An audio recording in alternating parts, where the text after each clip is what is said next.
The following is a PCN Sports presentation.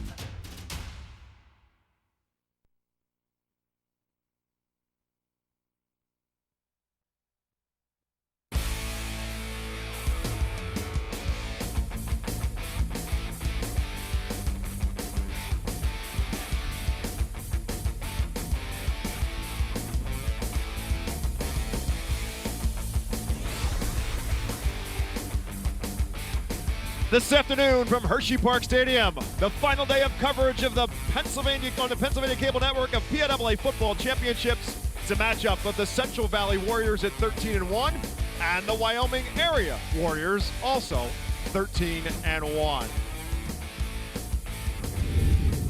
Good afternoon, everyone, and welcome. It is indeed the final day of football here on PCN, the final day of the fall championships, and we've got some good ones for you today. Alongside Ross Tucker, my name is Bob McCool. First up, we got a matchup of two teams who share a nickname and a record, but in terms of style of play, maybe not so much. Yeah, I don't think I've ever done this before, Bob. I'm going to guarantee that the Warriors win this game. You are a gambling kind of guy. No, it should be awesome, though. Two very different teams. Central Valley has all kinds of speed. Their whole team looks like they're about 6'1", 6'2", 175, 180 pounds, but they can fly. They had some very impressive wins this season, including a couple times over Aliquippa. Meanwhile, Wyoming Area, their best season in school history. They have a big offensive line. They are very physical with their running back, Rodney, and they have earned it. They've beaten some very good teams, Montoursville, Tamaqua, etc., to get here on the big stage. They have indeed. Mark Lyons, the head coach for Central Valley, he's been the only coach they have known since the school was formed, and now in his 10th season, he gets his team here for the second time. They were the runner-up to Archbishop Wood back in 2014 in the 3A final, but Mark Lyons now in 10 seasons at Central Valley High School, 98 wins and 28 losses, and again, he made everybody stand up and take notice when they beat Aliquippa in the final game of the regular season and to beat the Quips as well in the district final. But they've got the speed we're talking about, and when you want to run the kind of offense they want to run, a team that can run as well as throw the football, it's nice to have an athlete like Amir Dudley to run the show. Without question. He's only a junior, one of those 6'1", 180-pound body types that we were talking about. You know, you see this offense so often now, college as well as the high school level. Really, you even see it in the NFL now with Lamar Jackson. But you need that guy. You need the guy that can make plays with both his arms and his legs. He's done an outstanding job this season spreading the ball around like a point guard to all of his playmakers, and they got a bunch of them. Yeah, I was just going to say, they've got some guys that can get the football to the house in a hurry, and that's the concern for Randy Spencer and Wyoming Area. Randy Spencer is Wyoming Area football. He played there. He was an assistant coach there, and now he's a head coach. In his 12th season at his alma mater, he's 77 wins and 58 losses, and now he has the distinction of being the first coach to take Wyoming Area to a state championship game. It is uncharted territory for Wyoming Area, but they have indeed earned the right to play here. And they have kind of the throwback style quarterback. Dominic DeLuca is big and strong and a physical presence behind the pocket. He already has preferred walk-on offers from both Penn State and Pitt, so he has a chance to play for the two biggest programs in the state of Pennsylvania. He just had an awesome senior year.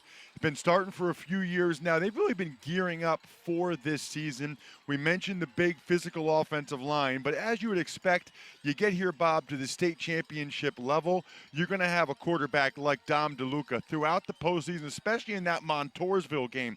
He just took a couple games over to get Wyoming Area here for the first time. Wyoming Area is in Luzerne County. Exeter, Pennsylvania is actually the home of the Warriors, and they play out of the Wyoming Valley Conference in Division III of that conference. Central Valley, they are from Monaca, and Mark Lyons' team is from Beaver County, and of course some great athletes have come out of Beaver County over the course of it, and one of the things that we see when we see those kind of teams is their ability to run with the football and the speed that they possess. But Central Valley beat Aliquippa in the district championship game, then had a bye, and then beat District 6 champion Bald Eagle Area, and they beat them very convincingly at 44-0.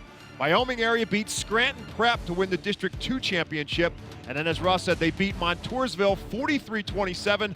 in a shootout, and then they dominated Tamaqua, the District 11 champion. They won that one 21-0. So they have faced some teams with some different styles of play. Have they faced a team with the raw speed of Central Valley? So obviously for Wyoming area, that's going to be the concern. Contain the edges and make sure they don't get beat. Well, and the answer is no, they haven't. I mean, they've played some very good teams. Montoursville, Tamaqua, excellent football teams, senior-laden teams. But they haven't played a team like Central Valley. So the whole key there then, Bob, is to not let them beat you over the top and not let them get the edges. You don't want those 50, 60, 70-yard highlight plays. If you can make them go 8, 9, 10 plays, then maybe there's a penalty, maybe there's a lost yardage play, and maybe you have a chance. You just can't give the seams that allow some of these Central Valley speedsters to take it the distance. And Central Valley really made everybody in the state of Pennsylvania stand up and take notice. In week 9 of the football season, Aliquippa was the defending state champion at 3A, and everybody kind of assumed that they were on a path to get right back here again. And in week 9, Central Valley took them apart. Mercy ruled by the time the third quarter got started. Then they play a couple weeks later in the district final. It's a 13-12 game. So it's kind of an interesting dynamic as which one is the Central Valley team that's going to be here this afternoon. Well, but it's so hard to beat a team twice. Right. And after that blowout, you know that the Quips were going to come back and play much better at Heinz Field. And they did. That was an outstanding game. But Central Valley still got it done. They still found a way to beat the Quips twice. Not many teams can ever say they've done that. Right, and that's been an issue for the teams that have gotten here the last couple years in the district, in the state final, going up against those District 7 teams. The raw speed of the Aliquippas and teams like Central Valley have been a monster to contain for other teams, and so that's going to be the telltale sign. I would think early on in this football game, Wyoming area is actually going to get the football to start, so I think it'd be a great thing for Randy Spencer's team to put together a nice drive first series. Well, look, it's one of those classic battles where Wyoming area is going to try to possess the football, right? They want to go on long drives. They're probably not going to get big plays. They want to eat up the clock. Time of possession will be important to those Warriors. Try to keep the ball out of the hands of the other Warriors, the Central Valley Warriors. If we've got the football, you don't, and it makes it a little bit more difficult to score, unless, of course, you're Southern Columbia, who found ways to score even if they didn't have the football on the offensive side. But this, a different story. Central Valley and Wyoming area, the captains are making their way to the middle of the field. We'll have our coin toss, our national anthem, and get you set for a matchup of two 13-1 teams, Central Valley, Wyoming area, battling for the PIAA 3A championship. 51, Reed Fitzsimmons. Number 55, Mike Yankella, Wyoming area captain. Number 9, Dominic Doolittle. Number 11, Derek Amberfield. You guys are both in the season. FJ, proceed. This is Mr. Fatola. He's your umpire. I'm Mr. Martin. I'm going to be your number 76. You 8 captains are going to be. We have issues with people. We're going to come to you and help us get it cleaned up, all right? Questions? All right, Wyoming, you want to toss, you want to take the ball. And you want to defend the scoreboard, correct? Put your back to the scoreboard. Stand here with me, White.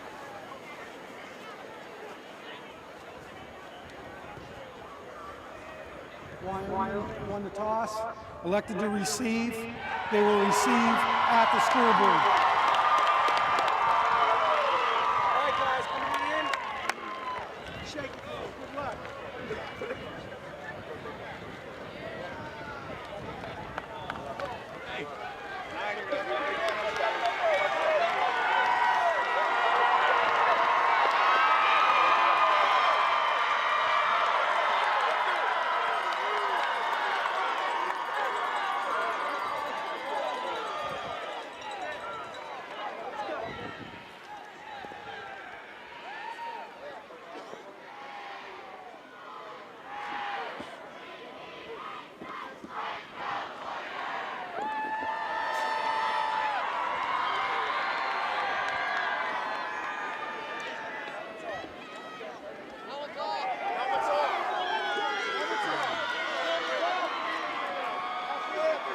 And now, ladies and gentlemen, prior to tip-off, we ask you please rise. Gentlemen, if you please remove your hats. We ask all military personnel, active or retired, if you please render a hand salute. As we celebrate America with the singing of the Star-Spangled Banner, to be sung today by Northern New York High School student Avery Keys. Ladies and gentlemen, we present with pride and much gratitude our national anthem. Oh, say, can you see by the dawn's early light what so proudly we hailed at the twilight's last gleaming, whose broad stripes and bright stars through the perilous fight o'er the ramparts we watched were so gallantly streaming, and the rockets' red glare, the bombs bursting in air, gave proof through the night that our flag was still there. Oh, say does that star-spangled banner yet wave o'er the land of the free and the home of the brave? Thank you. 13-1 Central Valley, 13-1 Wyoming Area, the AAA championship. Before kickoff, we check in on the sidelines for us this afternoon, Meg Bolger.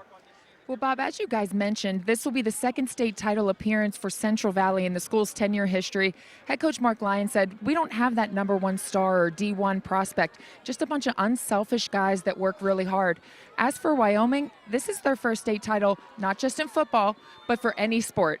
And this game has a little bit of more meaning to head coach Randy Spencer, and we'll touch on that later in the game. Yeah, that's a great story. Thanks, Meg. And again, going back to that 2014 championship for Mark Lyons and Central Valley, he had a pretty special player at that point in time, a young man by the name of Jordan Whitehead. Yep, Jordan Whitehead still in the NFL right now, doing a terrific job at safety.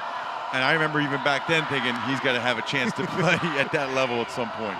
Brian Williams is one of the deep men back there for Wyoming Area. The other in the middle of the field on the kickoff return for Wyoming Area, number 9, happens to be the starting quarterback, Dominic DeLuca.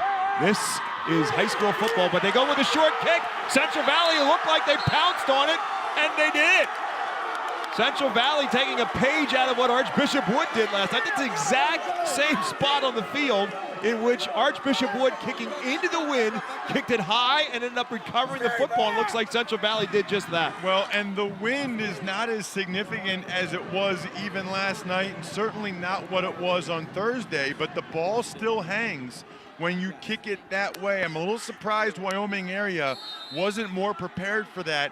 If you watched last night's game, certainly you knew that that was a factor, kicking in that direction. So here comes Amir Dudley and the offense, and he wants to throw for it right away. He'll flip it out of the back to his backfield, Jalen Guy. Wyoming Area is all over that defensively, and they will pin him in his backfield. They'll actually lose a yard on the play. We look at the rest of the starters in addition to Amir Dudley, the quarterback. Jalen Guy, who caught that pass, is the tailback. The center is Josh Campbell. The Fitzsimmons boys are the guards. Sean is a sophomore. Reed is a senior. Jake Wilson is a left tackle. The right tackle is Ricky Forster. The tight end is Justin Thompson. Miles Walker, Juwan Hall, Mark Barbuto, Stephon Hall, all part of that speed package that Central Valley brings to the table. Here's Guy trying to get out to the left side. After losing a yard on the pass, he's going to go back to the line of scrimmage, and that's it, as he's wrapped up and brought down by Derek Ambrosino and the Wyoming Area defense.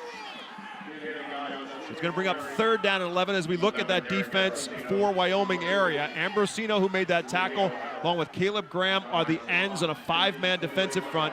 Dante Bovani and Sammy Solomon are the tackles. Nick Elko is the nose guard. 2 linebackers in Drew Maruk and F.J. Brasini. The corners are Brian Williams and Leo Harris. The safeties, Jake Williams and Dominic DeLuca. Rolling out, Dudley trying to find somebody open, makes one man miss. Now he's going to try to take matters into his own hand, makes another man miss. A flag goes down. He's still on his feet inside the, actually he stepped out of bounds at about the 22-yard line. Amir Dudley tried to cut it back upfield, but stepped out of bounds. Shy of the 1st down at the 22, but again, a flag on the play.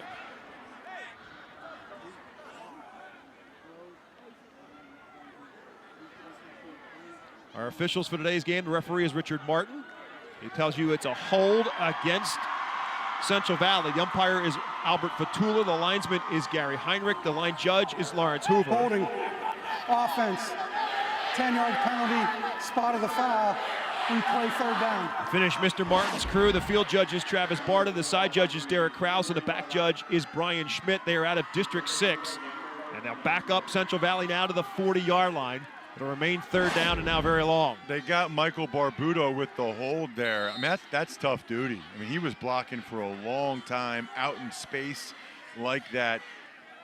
You know, we'll see what happens, but if Central Valley gets about half of this, they'll probably go for it on fourth down. Third and about 19. Here's a jet sweep to Miles Walker. Walker makes some people miss and just can't slip the last tackle. And that tackle is Dominic DeLuca at the 30, so it'll bring up fourth and about 10. But you see some of the speed that Central Valley has on the jet sweep there.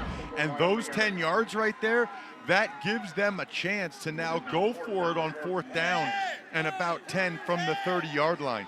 Nice tackle by DeLuca. A lot of schools don't have their quarterback play on the defensive side of the ball, but DeLuca makes a lot of plays from that safety position like that one right there. He doesn't make that tackle, Bob. That might be a touchdown. Even fewer of them have their quarterback return kicks, but he does that too. Fourth and 10 coming up for Amir Dudley and Central Valley. He wants to throw for it, has a man open, but he's going to short hop it. The intended target was Stephon Hall, but Dudley was under a lot of pressure, and Wyoming Area's defense holds. Dylan Williams got pressure. Wyoming Area brought a little pressure. Dylan Williams, watch 43, he'll come. They don't buy the fake at all. Gets pressure right in the face of Dudley, and what a stand by Wyoming Area. I mean, after that kickoff return debacle where Central Valley got the ball to essentially stop them without a first down, very, very impressive. And they get the ball, does Wyoming Area, right at the spot where the kick landed.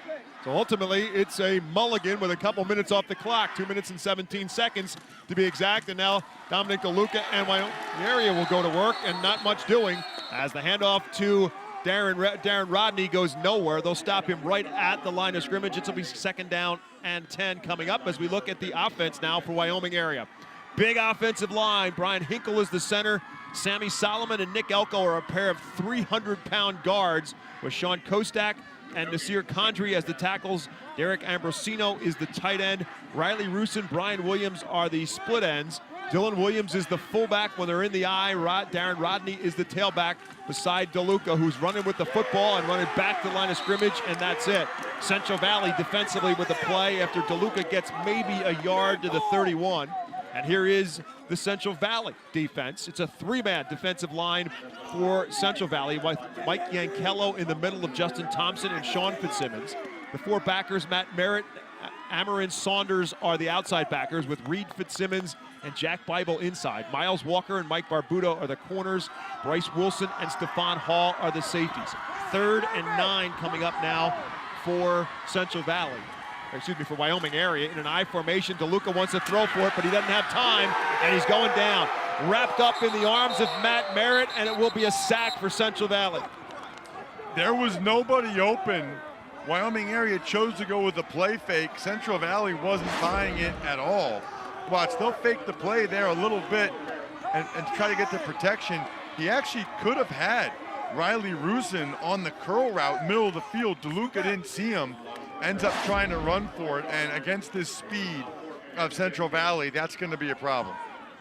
Central Valley's defense giving up just 10 points per game, but Wyoming Area's defense giving up just 11 points per game. So the defense having their way with things early on. DeLuca also punts the football, and with the wind to his back, trying to get it away from Miles Walker.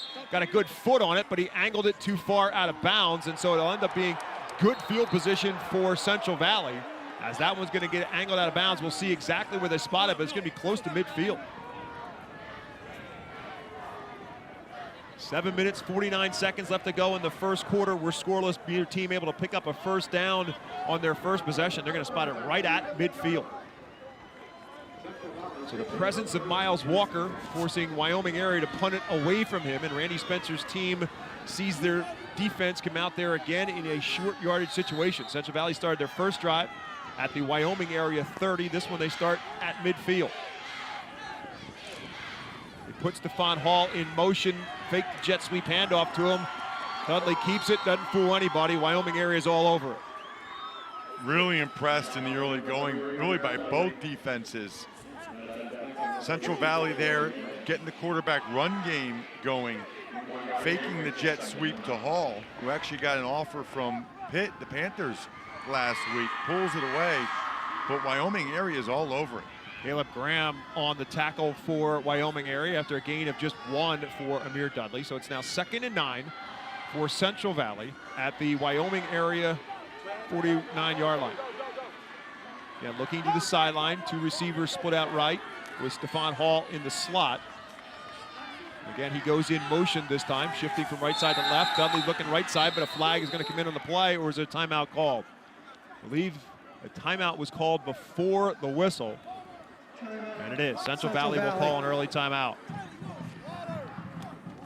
Mark Lyons saw something he didn't like, and so for the play clock winding down to about the last couple of seconds, so rather than get the penalty and back himself up behind the sticks, opts to call an early timeout. Something else we saw last night in that 5A game was some people calling some early timeout. Somebody else we saw last night was the guy standing on the sidelines, James Franklin. A little bit more secure in his world right now. To his right is Brent Pry, the defensive coordinator. And again, they are here as spectators. They really are. I mean, there's not a player on the field that they've offered a scholarship to. So as much as anything, they're here just to check out the action and support Pennsylvania high school football, which is pretty cool. Looks like Terry Smith, secondary coach, is here as well. He knows a little bit about WPIL football. Of course, played and coached for a long time at Gateway High School before eventually going into the college ranks, first as an assistant at Temple and now at Penn State University as alma mater. So just Penn State football coaches checking out high school football in Pennsylvania, as you are right now here on PCN. 2nd down and 9 after the Central Valley timeout for the Warriors of Central Valley. There's Miles Walker this time going in motion. Dudley again looking right all the way, and a little out pattern, but his receiver slipped and fell, and incomplete. Really wasn't open either. That was Jawan Hall, his intended target. Good coverage there by Brian Williams. And more pressure from Wyoming Area. That time it was Dante Bavani, the senior defensive lineman. Watch number 50 come through. Right-hand club beats the right tackle for Central Valley. So far, the defense is clearly having the better of the action. So now Central Valley's in a 3rd and 9. Again, Dudley wants to throw, and again, he has no time. He gets himself out of trouble. Now he's going to dump it off the guy who bounces off a tackle and looks like he's picking up a 1st down as well. Bounces off another tackle and finally is brought down all the way down to about the 25-yard line. Great individual effort by Jalen Guy, the game's first down. Well, it started with tremendous play by Amir Dudley just to get rid of the football. I mean, Amir Dudley, there was 2 Wyoming Area guys there, gets the ball out in space, and then watch Guy. I mean, just runs right through the Wyoming Area defender. Then he makes number 9, of course, Dom DeLuca miss. Guy is 6'1", 170 pounds, but these Central Valley kids have a lot more power than you think. Even though they've got those lean, athletic bodies, they'll put their shoulder down. 24 yards on the gain. Again, the game's first down. Justin Thompson in there as the H-back. They'll give it the guy straight up the middle this time, and he finds some daylight inside the 20, and we'll get it all the way down to the 17. That's about a 7-yard pop on 1st down. Boy, that play, the play before by Amir Dudley of not getting sacked in the backfield, that was gigantic. Absolutely gives them a chance here. Now Central Valley goes a little hurry up. Wyoming Area didn't get a player off the field defensively, so flags come in. Wyoming Area was trying to substitute. Excellent job by Central Valley calling for the quick snap there. So Richard Martin and the refereeing crew will confer with one another. Question is whether or not Central Valley is actually backing up. It looks like it'll be Central Valley who's going to get called for it. Maybe trying to get to the line for her to hurry up the snap. They weren't set.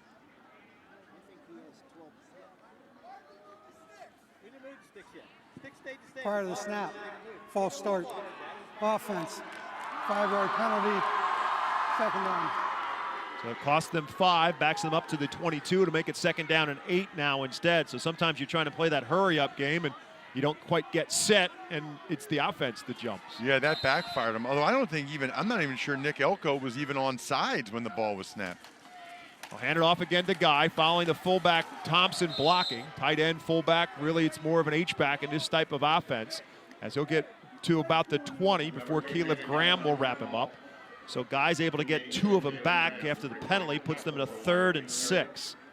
Could easily be 4-down territory again for Central Valley, which really goes without a huddle. You know, they just kind of stand around the ball, and Dudley gives them the cadence. Walker slot left, Jawan Hall split left. Guy gets the handoff.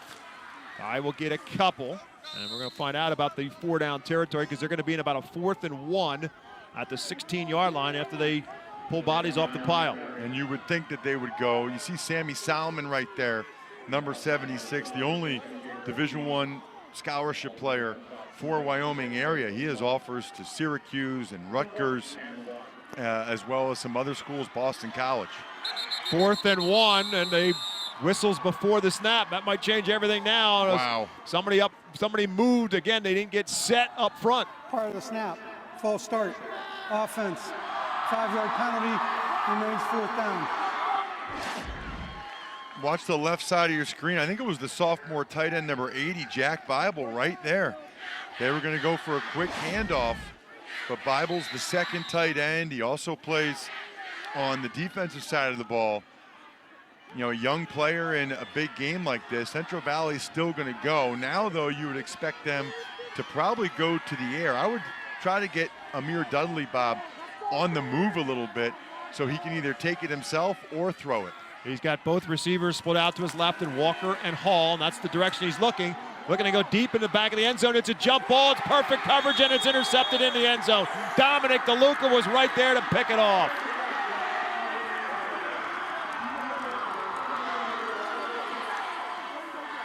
Well, Central Valley trusted their athlete on the fade ball into the end zone. And Wyoming area said, we got some pretty good athletes too. How about Dom DeLuca going up, high pointing the football? Watch this play by DeLuca.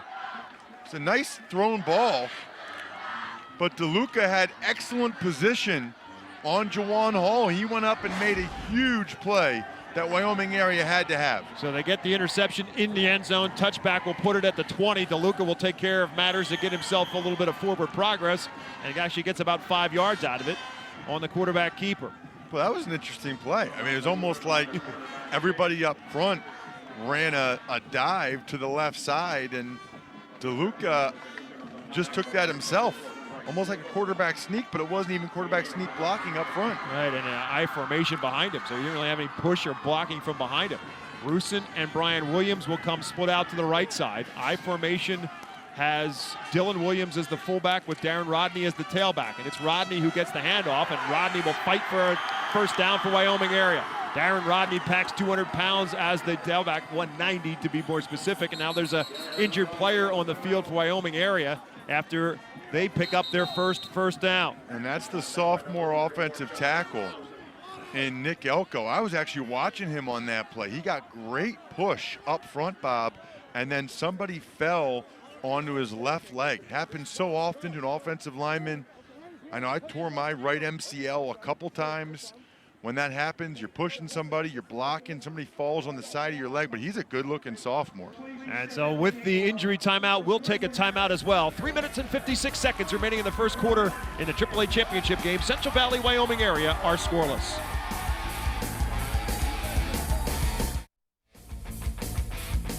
Today's game is brought to you in part by FNCB Bank. FNCB would like to wish the Wyoming Area Warriors good luck in today's championship game. FNCB Bank continues to be one of Northeastern Pennsylvania's premier community banks with a mission to make your banking experience simply better. For more information, visit their Exeter office on Wyoming Avenue or fncb.com. FNCB Bank, member FDIC. Good to see the injured player, Nick Elko, get up off the field and walk off under his own power. 1st and 10 from the 32-yard line for Wyoming area. DeLuca wants to throw it, looking for Brian Williams, his favorite target. Will pump and go, but good coverage downfield and nowhere to go, but DeLuca just airs it out incomplete. Yeah, there was nothing there. Williams is their leading receiver. They thought maybe they could get a pump and go there against Michael Barbuto, but he was having nothing of it. I'm not sure Wyoming area is going to have a lot of success throwing the ball deep down the field. After a couple of runs for a first down, I think Coach Spencer thought first down play action gives him a chance to throw it deep and take a shot, but Central Valley was all over that. Williams is split out to the right. Riley Rusin to the left. DeLuca's going to take this himself. This is a quarterback keeper. The ball's on the ground. Rolls right into the hands of Brian Williams, who's going to turn this into a first down. Dominic DeLuca got popped. The ball came loose. Brian Williams was there to pick it up, and it's a first down out to the 42-yard line. DeLuca's a nifty runner. Wait, watch him here. Gets some good blocks up front, cuts it back, and then right there, what a job putting the helmet right on the football, but it goes right to Williams. That is a fortunate break right there for Wyoming Area. It was Stephon Hall who had the pop that knocked it loose, but again to the 42 and a first down. Back to the tailback and Rodney, who leans forward and gets to about the 45-yard line. Darren Rodney has become the back in the backfield. Corey Maruk, who was their returning 1,000-yard rusher, got hurt early on in the season after 3 games in, and so Darren Rodney has become their main tailback, and he has been over 100 yards now in 7 of the last 9 games. So again, he packs 190 pounds to the pop and just kind of powers his way for a couple there. Put him at the 45, makes it 2nd down and 7. DeLuca will keep it himself, and he'll get nothing. Central Valley was all over the quarterback keeper that time. He got back to the line of scrimmage, and that is it. I do think that's probably going to be the best chance for success. It's just not going to be real good when Central Valley's blitzing linebackers from both A-gaps. Jack Bible timed that gap perfectly there, and he got his hands on DeLuca first. You know, the 2 guards for Wyoming Area are 6'4", 300 pounds, Sammy Salomon and Nick Elko. So I think that is where Wyoming Area is going to lean. Try to just knock the speedy Central Valley Warriors backwards, but if they blitz the linebackers like that, that play's going nowhere. 3rd and 7. DeLuca will roll out to his left and throw back to his right. Ambrosino has it, gets some blocking. Ambrosino dives into Central Valley territory. The ball's on the ground, but I believe they're going to say he's down. There's also a flag down on the play as well. If the play holds up, it's a first down for Wyoming Area, but let's see what happens. All the officials are looking at each other. I mean, he was clearly down. The flag was thrown right past midfield. I was looking back at the flag. It's going to be an illegal use of hands on the block downfield against Wyoming Area. See what happens. Well-designed play, roll out to the left, throw back to the right to Ambrosino. Really good play call. There it is from behind. That was right a pretty good block in the back, and he's clearly down. I mean, the ball comes out. Block in the back. Miles Walker was the defender who was knocked backwards. Was down. Block in the back. Offense. 10-yard penalty from the spot of the foul. So it will be a first down on the play, and then the penalty will be a walk backwards. And they're going to be back pretty close to where they were. So it will not be a first down. It's going to be back to the 42-yard line, and it'll be 3rd down and 10 to pick it up. So they actually lost a couple yards on it because they were up to the 42. So it remains 3rd down, but now it's 3rd and 10 as a result of the block in the back and the penalty against Wyoming Area. Got to be careful here if you're DeLuca with the ball hawks in the Central Valley secondary and their pass rush. And again, a whistle before the ball is snapped. The play clock is reset at 40. Timeout, Wyoming. So again, we see teams burning some timeouts here in the first quarter. We saw that last night as well. With the play clocks winding down, you would think you'd be seeing that week 15 of the season for these teams. But again, there's so much going on anymore in the game of football with players coming in and out and running different series and different plays. That's usually what ends up happening until people get on the field, get the play called, and get in the huddle, get to the line of scrimmage. The clock's running down. Yeah, and he might even still also be saying something to Dom DeLuca, just like, hey, Dom, be careful here. Whether you're scrambling around and some of these sack masters for Central Valley, like the Fitzsimmons boys, get in there and try to knock the ball out of your hands, or especially if he puts the ball up against guys like Barbuto and Walker and Hall on the back end. So 1 minute and 40 seconds remain here in the first quarter. Central Valley, Wyoming Area scoreless. Only 3 first downs in the game to this point in time. Central Valley has 1, Wyoming Area has 2, both of them in this drive. The Wyoming Area is in a 3rd and 10 at the 42. We have to call both these teams by their schools because calling them by the Warriors wouldn't really help you a whole lot. They're both Warriors. They're all Warriors out here right now. 3rd and 10. Williams split right, Rusin split left, and it ball's on the ground. On the exchange, Dominic DeLuca put it on the ground. It bounced right up to him, and Central Valley's all over him. They're going to knock him down back at about the 38-yard line. A loss of 4, and it's 4th down. Well, that's what we just said, right? You got to be careful with the football. And I'm not sure why Wyoming Area is faking a handoff there. 3rd and 10. Nobody's really buying that. Nobody thinks you're going to hand the ball off on 3rd and 10. So I think that was a wasted exchange and didn't give him a chance to get a pass off. So DeLuca now will punt. Miles Walker is the lone man back. Everybody else is the line of scrimmage. DeLuca gets this one off. Walker will try and return it, but he's right on the edge, and he stepped out of bounds. Miles Walker was trying to keep his feet in bounds, but could not. And so that's where Central Valley will take possession with 54 seconds left to go in the first quarter before they get possession. Just check in with Meg down on the sideline. Yeah, well, Bob, Coach Franklin is having a good old time down here on the sidelines. He's enjoying high school football Saturdays, taking selfies with a lot of the Wyoming students. They all rushed down to the fence. I thought, what's going on down here? And Coach Franklin's holding a phone, turned to the whole crowd taking a selfie. So he's having a nice time, guys. Surprised somebody else from the booth isn't down there taking a selfie with him. Not mentioning any names. Not you, Meg. No, I knew you wouldn't do it. You went to West Virginia. Miles Walker on the sprint out to the right on the handoff. Miles Walker cannot get back to the line of scrimmage. It's DeLuca coming up as from his free safety spot who makes the tackle right at the line of scrimmage. Very impressed by both defenses so far. You know, these are teams that put up crazy numbers this year on offense, but so far it has been really tough for either team to get really anything going. By the way, Nick Elko just came off the field, but did so because of a change of personnel, but that's good to see him back out there again. We saw him get rolled up earlier in this quarter, back out on the field. 2nd down and 10, handoff is to Jalen Guy. Guy again gets hit initially as soon as he gets the handoff and is able to push forward for a couple to about the 37-yard line. We'll bring up 3rd down and long, but it's going to happen in the second quarter. The first is in the books.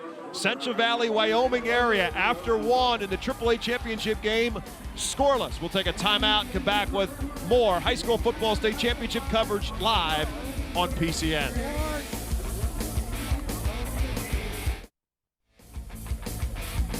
I bring up Meg Bolger, and right away everybody in the truck says, let's talk basketball. Watch the PIAA Basketball Championships live on demand this March with PCN TV.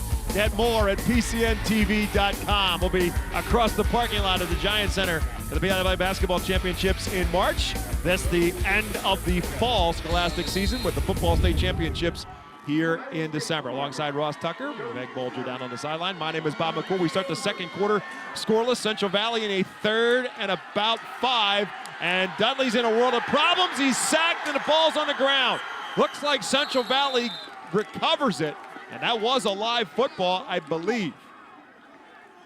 I think it was. I don't know what he was thinking there or doing, but that could have been disastrous for Central Valley. Charlie Banashevsky was the first one to make contact with him back at the 25-yard line. That's going to be a loss of 12 and almost a loss of the football.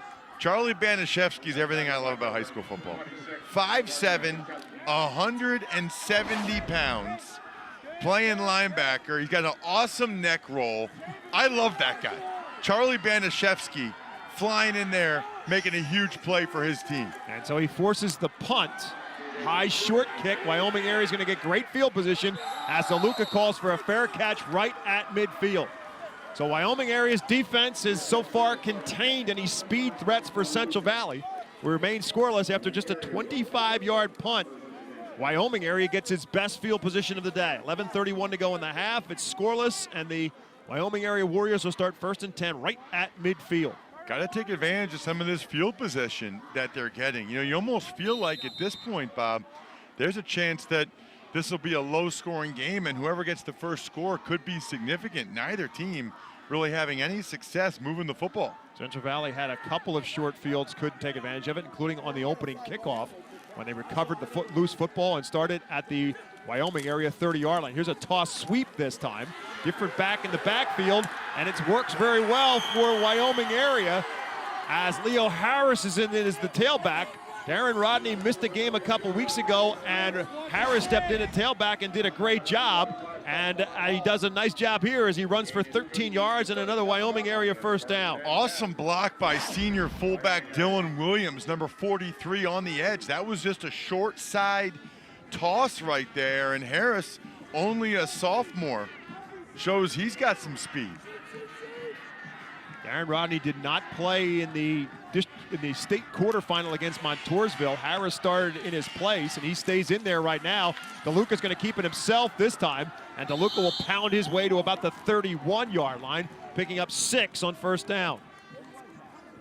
Little option play there for Wyoming area. Harris gives you a little bit more of a speed dynamic than Rodney. Now he'll come out, Rodney back in on 2nd and about 4.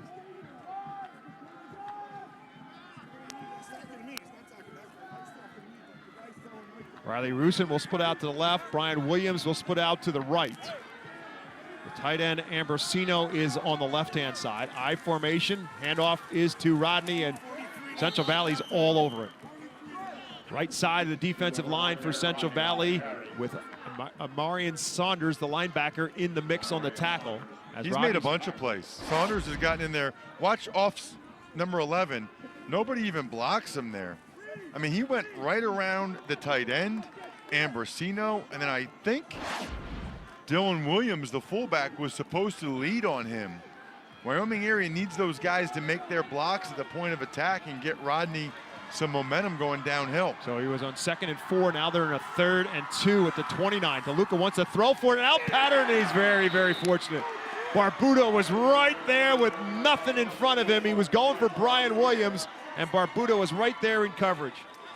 Yeah, I'm not sure Wyoming area is going to throw the ball very much, or that they should. I know DeLuca's had a great year and a great career, but that almost looked like it could have been a pick 6 the other way. And I'm surprised, Bob, you got 3rd and 2.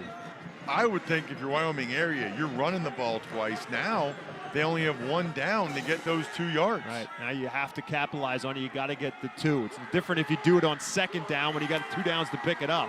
Harris is in there now as a 3rd receiver. He's going to go in motion from the slot. They fake the handoff on the jet sweep, deep drop to set up the screen pass. Ambrosino has it. He's got the first down. Well done, and it works for a first down to the 22-yard line. Really good design there. They invite Central Valley to come up the field. A lot of different movement there. Who's got the ball? Right when those guys get in the backfield, throw it behind them. Elko 69 got a key block downfield, and Wyoming area picks up a huge 4th down. And they do with their first passing first down of the football game. They're at the 22-yard line on the 1st and 10. Here's a toss sweep, and it's behind Harris.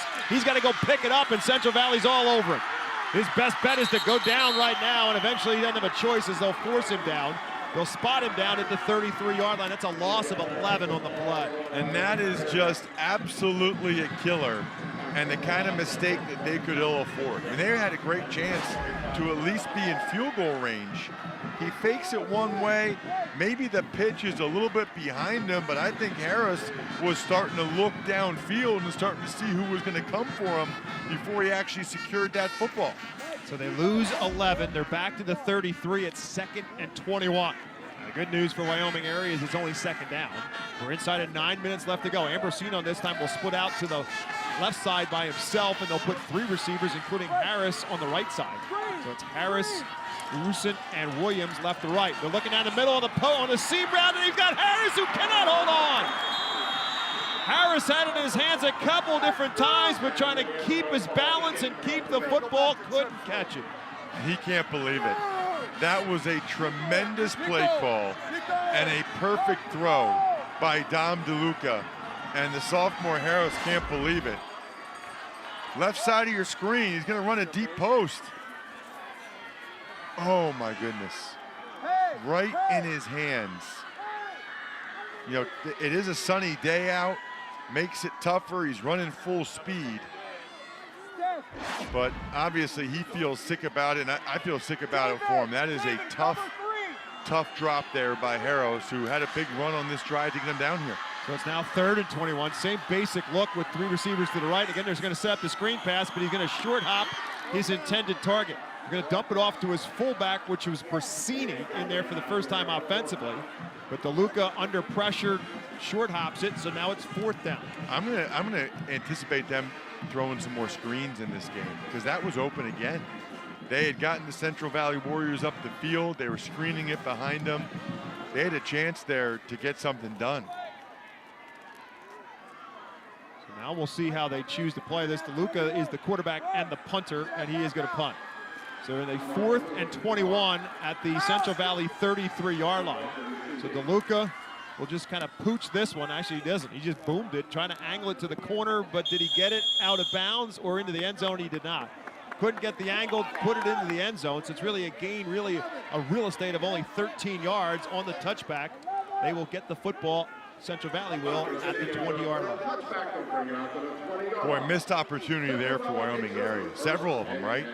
I mean, the toss to Harris, then you've got the deep post to Harris, and then even that punt right there. I was just going to say the you only same get thing. 13 yards when DeLuca was a yard or two away from pinning him really deep. And so Central Valley will take possession with 8:27 left to go in the first half. Again, we're scoreless. You're watching the PNAA AAA Football State Championship. And now the ball's on the ground as Dudley couldn't handle the snap, and he's going to get buried in the backfield. And it's Bersini who comes through and jumps on top of him, as Central Valley's going to lose territory all the way back to the 15-yard line. Watch Bersini, 36 comes flying through. Nobody's even looking to block him. That could have been disastrous for Central Valley. Bersini, the leading tackler for Wyoming Area, the senior fullback linebacker. And Central Valley's behind the chains again. Back to the 15, it's 2nd and 15. 4 receivers set for Central Valley.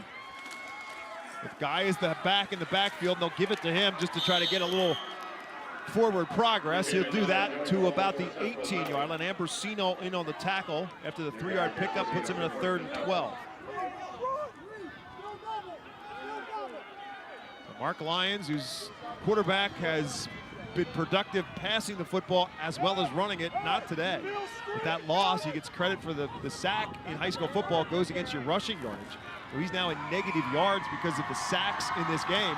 Wyoming Area is showing blitz again. He pulls it out, wants to throw it instead. The ball is caught. Wyoming Area is all over it. Miles Walker caught it. Wyoming Area wraps him up after a gain of a couple to about the 21. They picked up 3, and it'll be a quick series for Mark Lyons' Central Valley Warriors. Excellent job by Wyoming Area defensively. You know, Central Valley just has not been able to get anything going. They do get the ball to one of their speedsters, Miles Walker, in space, but a nice job bringing everything back in. Looked like there was a little bit of a face mask there that wasn't called. Remember, high school, there's 5-yard and 15-yard face mask penalties. That probably would have been a 5-yard penalty anyway, so it wouldn't have been a first down. Bryce Walker punts it. DeLuca to return it, and he will not call for the fair catch. He'll return it for a couple yards. And again, Wyoming Area with great field position.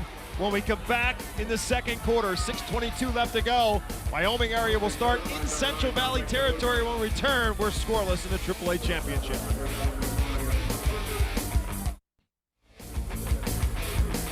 Today's game is brought to you in part by FNCB Bank. FNCB would like to wish the Wyoming Area Warriors good luck in today's championship game. FNCB continues to be one of Northeastern Pennsylvania's premier community banks with a mission to make your banking experience simply better. For more information, visit their Exeter office on Wyoming Avenue or fncb.com. FNCB Bank, member FDIC. Wyoming Area with a golden opportunity here. They started their last drive at the 50. They'll start this one at the 44-yard line of Central Valley.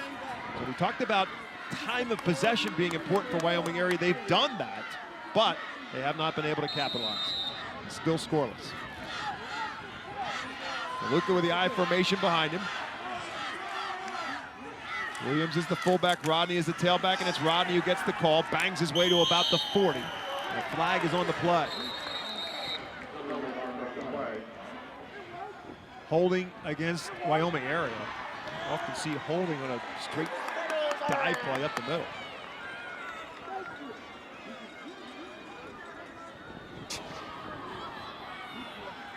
Holding, offense, 10-yard penalty from the previous spot, first down. Well, now they're no longer in Central Valley territory. They're backed up to their own 46-yard line. They're going to be in a 1st and 20. And I know why they don't say the name of the person that got the penalty, but it would be nice sometimes for them to point it out. They didn't even say the number of the guy in college when I was in college, thankfully. DeLuca wants to throw it. Looks like set up a little slip screen for Brian Williams, and Brian Williams is wrapped up and can't go anywhere. Played perfectly by Matt Merritt. Matt Merritt is only a sophomore, but he broke on that football right away. That is a great job of keying and diagnosing exactly what was coming. He was all over that. He saw that quick drop. He beat the block of Rodney across his face and gets a tackle. And Wyoming Area has their hands full now to try to get a first down after starting this drive in great field position. Now they lost another yard on the play. First catch for Brian Williams and their top receiver, and it loses a yard. So now they're in a 2nd and 21, back to their own 45. Luke again, a straight drop, maybe setting up the screen, but he's not going to have a chance to, as he's going to get dropped in the backfield. It was Saunders' first one through, but he had some help there. Sean Fitzsimmons was also closing in on it quickly as well. And Wyoming Area is going the wrong way. Terrific penetration up front by Sean Fitzsimmons, the sophomore, 6'3", 275. DeLuca actually had Harris open, but wasn't able to get the ball to him because of the pressure. So it's a sack and a loss of 10, and now it's 3rd and 31 for Wyoming Area. They started this possession at the Central Valley 44. They're now backed up to their own 35. Play action fake. DeLuca this time has time. Now he runs out. Little shovel pass to Harris, who has trouble holding on to it, and Central Valley's all over him, and another flag comes down. Play stops at the line of scrimmage. I think they're going to have too many guys, ineligible man downfield. You know, you can't have a shovel pass that late. It's still considered a forward pass. Some of the linemen were, 4 or 5 yards downfield. Wyoming Area might be happy to punt the football at this point. Ineligible receiver, downfield, penalties declined, 4th down. Central Valley would have taken that play. It would have been 3rd and Palmyra. Instead, they'll decline the penalty, force them to punt. And so DeLuca will punt the football. So another great opportunity for Wyoming Area, but between some issues in protection and some penalties, they end up getting backed up, and DeLuca will punt the football instead.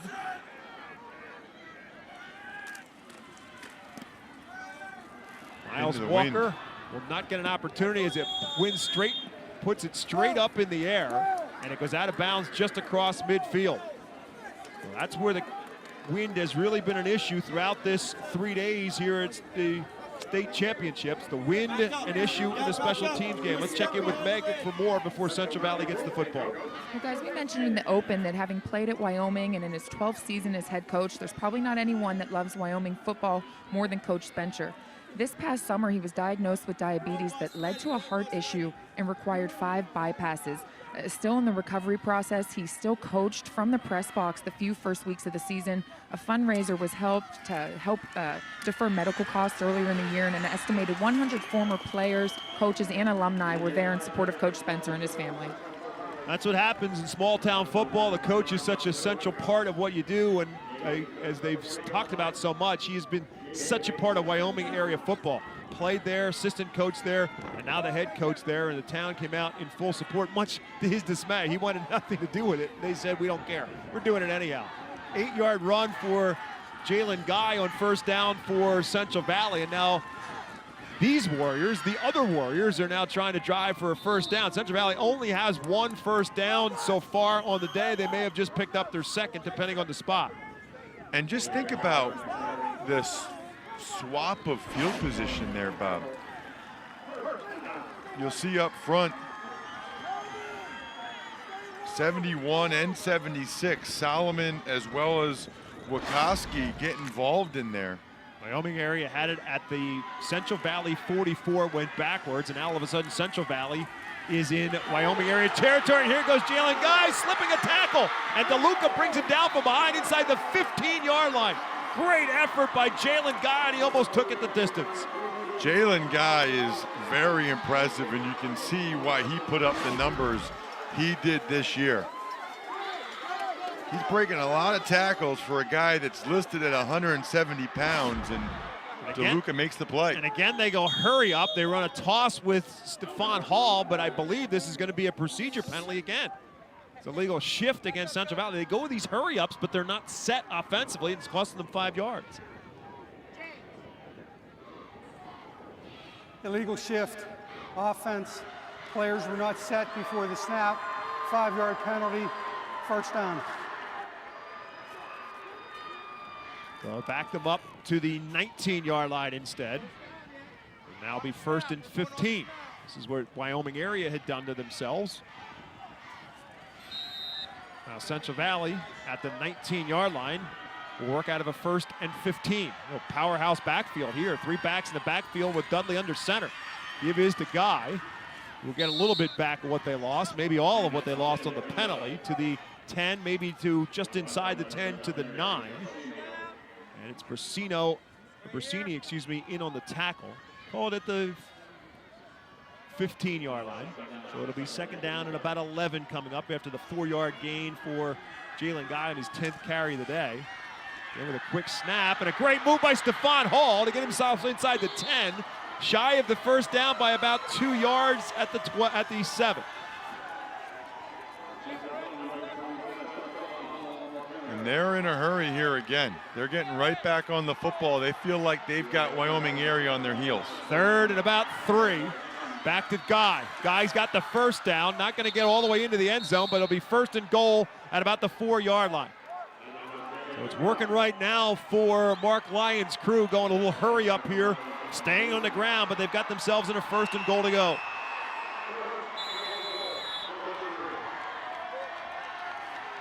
Now they're going to force a timeout, I believe. I think Wyoming area is calling the timeout. Randy Spencer and his coaching staff are not happy about something. And they called the timeout. So Wyoming area burns its 2nd timeout, comes with 1:52 left to go, and Central Valley's knocking on the door. Well, we've said it a couple times. I'll say it again, Bob.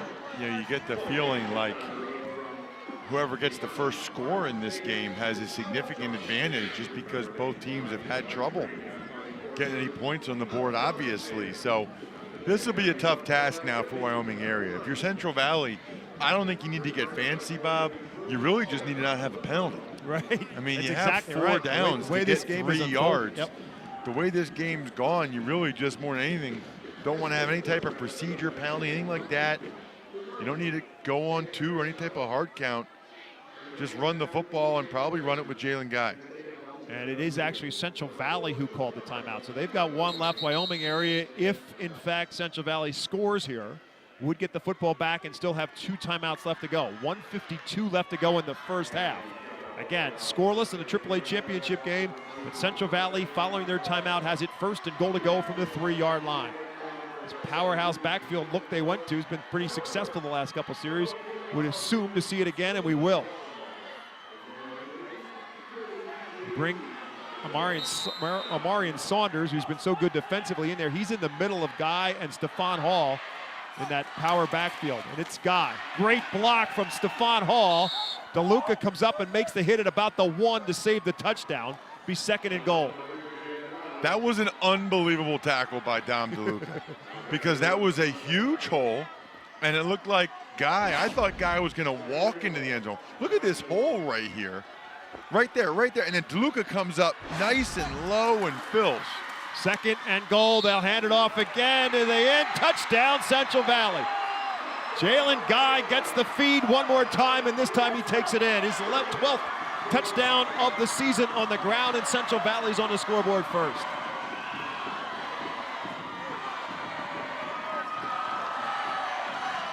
Nothing fancy about that, Bob. They ran this play about 4 times on the series. Good block by Stephon Hall, actually, and Guy just able to get the ball across the plane. So it will go officially as a 1-yard touchdown run. Ethan Ott is their kicker, but we got whistles before the kick. Prior to the snap, encroachment, offense, half the distance to the goal, repeat the try.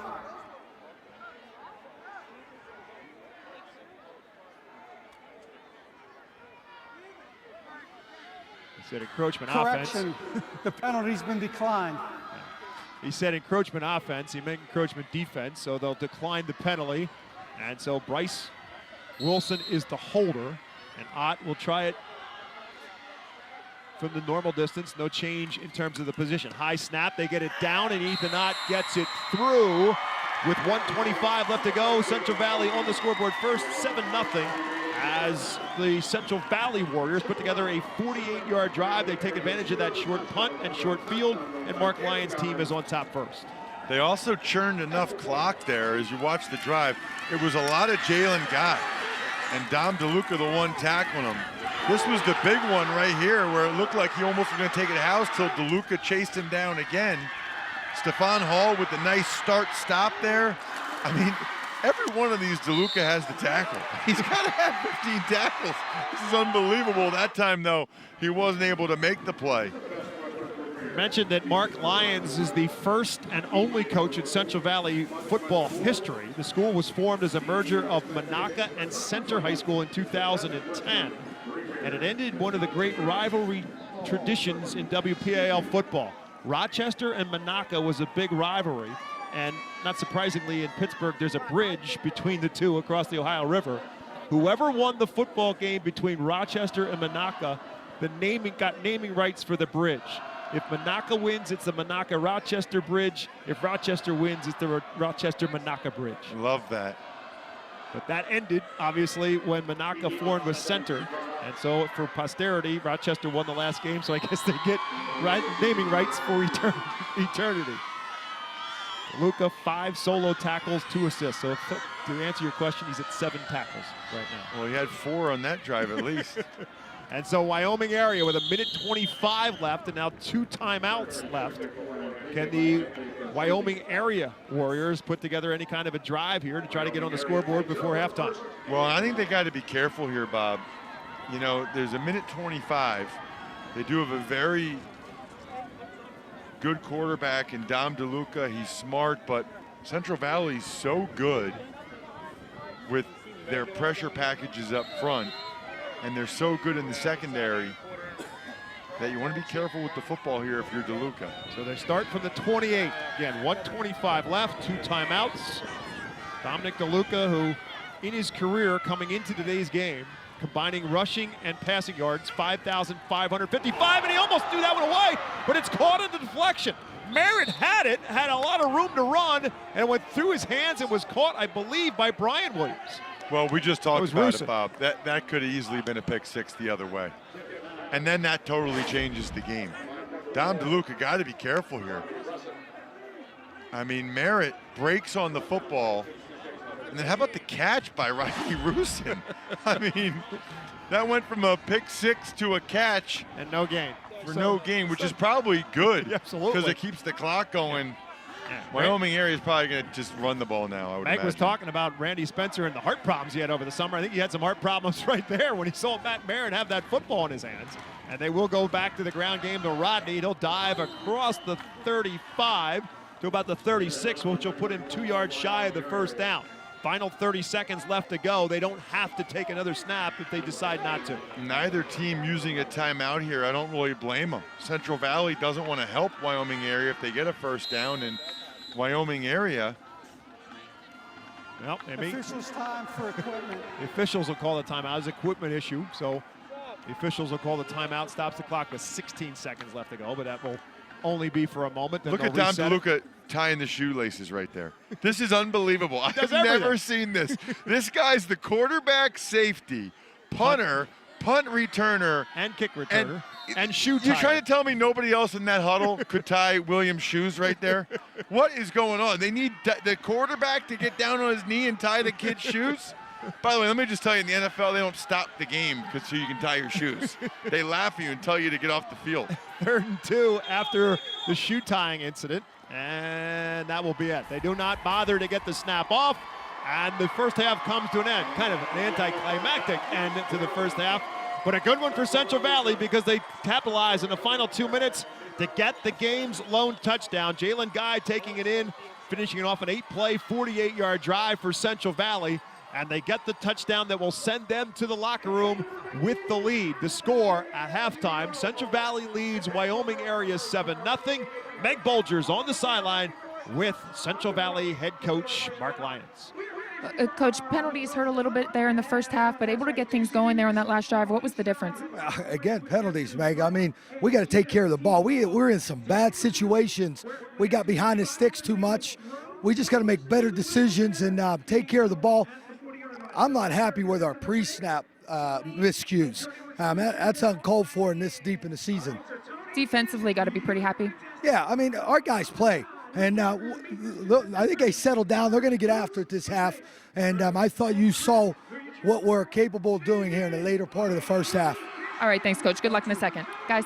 Mark Lyons heading to the locker room, and he's winning. And he doesn't sound very happy. He's got some work to do when he goes into the locker room. We are at the break. Central Valley 7, Wyoming Area nothing. Mike Zambelli and Jim Wills with our halftime show when we come back to Hershey Park Stadium live on PCN.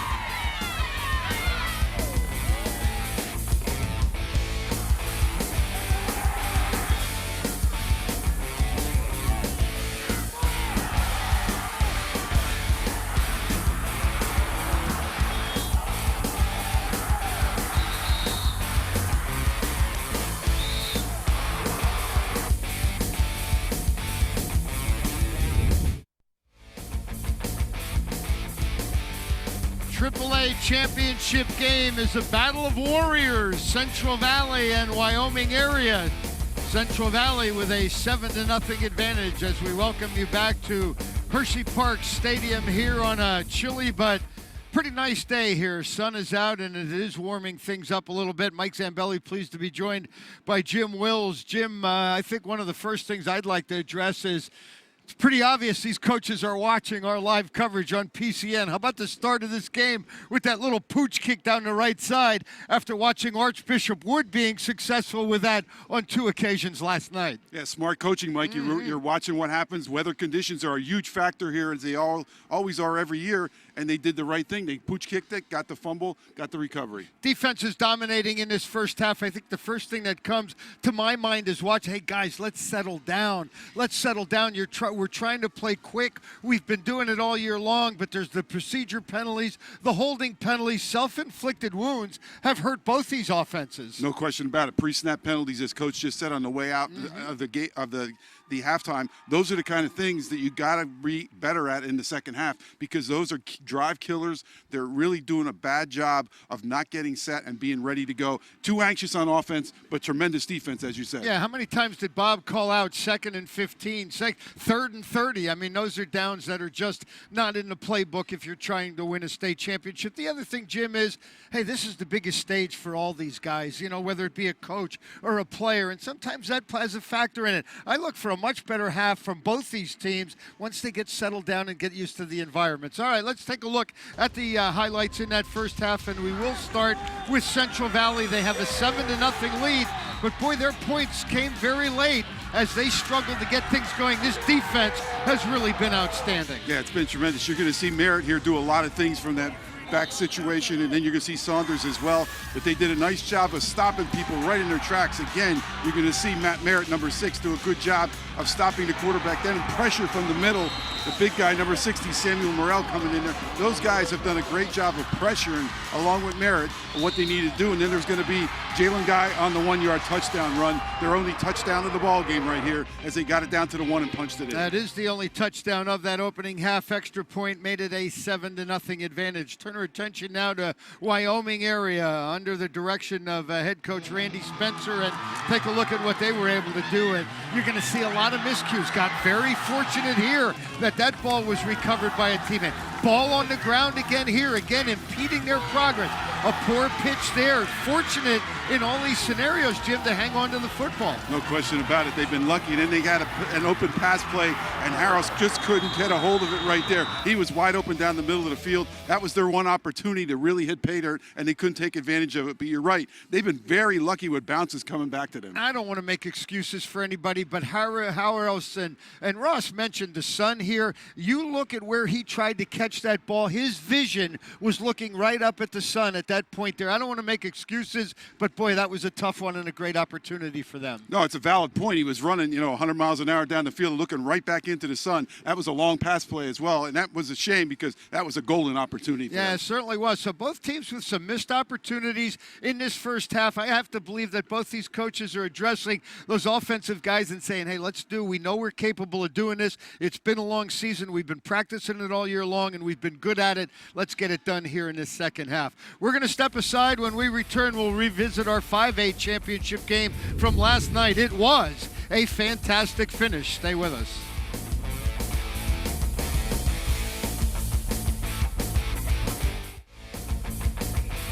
Final day of our 3-day run here at Hershey, Pennsylvania, the PIAA Football Championships.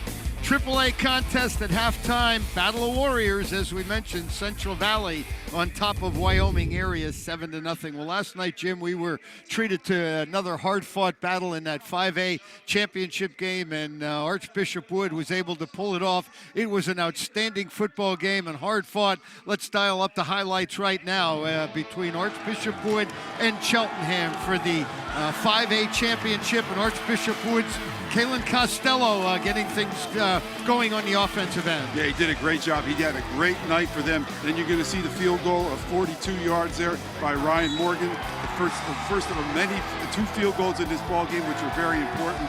Then you're going to see this long bomb down the field to Ryan DeVirgenis. He did a great job of getting that first pass to go. And you're going to see that second field goal of 22 yards by Robert Meyer. That makes it a couple of good scores for Wood. There was 6-0 at the half. There's that opening kickoff to start that third quarter. We talked about it, just pooched it. Thomas Pomponi on the fumble recovery, and it led to this. Yes, and you can see Costello again. They went right back to the bread and butter guy. Costello runs it right in for the touchdown. Immediate, only 11 seconds had taken place off the clock, so that was an immediate turnaround. Then you're going to see a great catch by number 1 there. That is T.J. Harris. Tremendous job at catching that ball in the end zone. He's one of their best athletes. And you can see another rollout. Good job of looking. And then number 7 comes through, Sadiq Williams, and he gets a touchdown as well. So 2 quick touchdowns in the air, and then it goes right down the field again. And they're going to look inside to the big guy right there for Big Four, for the winning score. Adonis Hunter delivering the winner, and Archbishop Wood crowned a state champion again. Let's put together the numbers now for Wood. That is their 6th overall state championship. And Jim, you and I have talked about this before. Archbishop Wood, since the Philadelphia Catholic League has come in to this tournament, has won outright or lost to the eventual champion in every year since 2008. I'll run through it. Thomas Jefferson beat him in the finals in 2008. Selinsgrove and Central Catholic beat Archbishop Wood in the semifinals on their way to winning a title. In 2012, they lost to Cathedral Prep in the finals after winning the title, their first in 2011. 2015, they lost to Imhotep in the District 12 championship game, and Penn Hills beat them in the final in 2018. You look at 2011, 2013, 14, 16, 17, now 19. They are a 6-time champion. Only Southern Columbia has won more state football titles than Archbishop Wood. And it's amazing, Mike. They came in here like some of those teams that you talked about were really, really laden with Division I players. Last night's Wood team was not one of those teams. But again, they got the job done, and that championship pedigree came through for them. Berwick, by the way, Cathedral Prep, and Mount Carmel all with 5 state championships. That'll do it here for us at the half. 7-0 ball game. Bob McCool, Ross Tucker will take us home in the second half. Later on tonight at St. Joe's Prep, Central Dauphin, live on PCN. Remember, we're 6 o'clock here tonight. Second half right around this time out.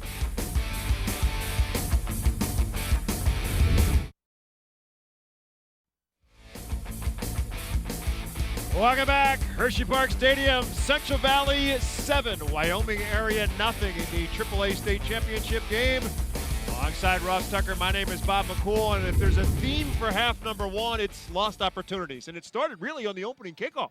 Central Valley got the ball at the 30-yard line and couldn't put it in the end zone. Yeah, that and defense, right? I mean, both offenses have really struggled to move the football. Coach Lyons even talked about there have been a bunch of penalties. I mean, we had a series where you had Wyoming Area actually went backwards, and when they punted the ball, it was behind where they had actually started the drive. So we've seen some things you don't see very often at any level of football. But at the end of the day, it's a really good game. It's a close, competitive game that can still go either way. And getting back to what we talked about from the beginning was whether or not Wyoming defensively could contain Central Valley speed, and through 2 quarters, they've done that. They've done a pretty darn good job of it. They really have. Jalen Guy had one run where he almost took it the distance, but Wyoming Area defensively has been up to the challenge. We have 8 total first downs in the first half, 4 first downs for both teams. I mean, that gives you some indicator of just how much of a defensive struggle it's been. Randy Spencer had a chance to talk to his kids, and now he has an opportunity to tell us with Meg Bulger exactly what he talked about. Well, Coach, just a few missed opportunities on the offensive side. What'd you tell your team at half? What needs to change here to find the end zone? Well, yeah, we just got to play, 24 minutes. We had an outstanding first half in terms of battling back from a tough turnover right off the bat. Gave us short field to Central Valley, and I just thought defensively we battled the whole first half. Right up to that last minute, they got on the short field after a couple penalties and negative plays, put ourselves in that situation. So we just got to come back, play our best 24 minutes of the year. All right, thank you, Coach. Good luck in the second half. Guys. Well, there's something to be said for that. That's all that's left. 24 minutes left in your football season. Can you put it together? As we take a look at the numbers, and again, defense is really the telltale sign. Neither team able to get much going on the offensive end. Just 6 yards through the air for Wyoming Area.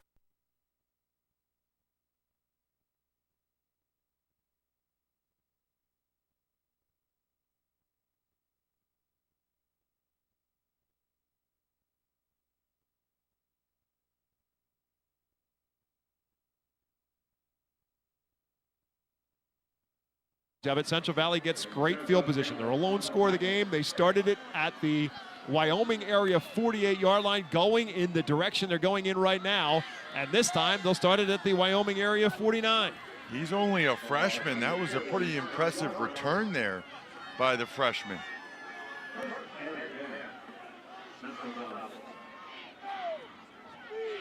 Amir Dudley and Central Valley starting in Wyoming area territory for the 3rd time. You see their first half series, but the final possession leading to a touchdown, and this is the guy that scored it, Jalen Guy, and he'll fight for a first down here. And here's DeLuca again in on a tackle for Wyoming Area, but when your safety's leading the way in tackles, you got problems. Well, you got that right, and that's a major issue right now for Wyoming Area. Is it's starting to feel like DeLuca's making too many tackles. The last drive of the first half, and now already here on first down. 12 yards in the run for Jalen Guy. He's up over 75 yards in rushing on the afternoon, and they'll continue to feed it to the hot hand. He breaks himself through a gap and will fight his way close to the 30. Be 2 yards shy of the first down. It'll be 2nd and 8. And a little push after the play is over with.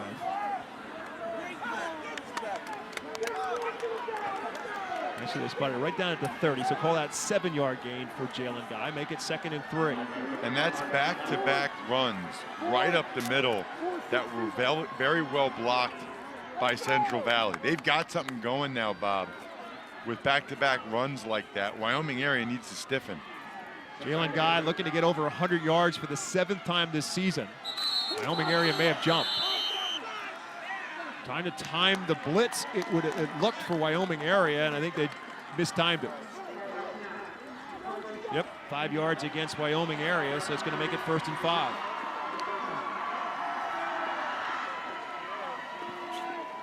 And it was Brasini, F.J. Brasini, the senior linebacker, that was trying to time that up. I said 1st and 5. It's 1st and 10. It gives them the penalty by way of first down. They were in a 2nd and 3, so they get the penalty. Here's Dudley on a play-action fake, looking for Walker, but he's under a heavy rush from Ambrosino, and the pass ends up short. Ambrosino's had a nice day.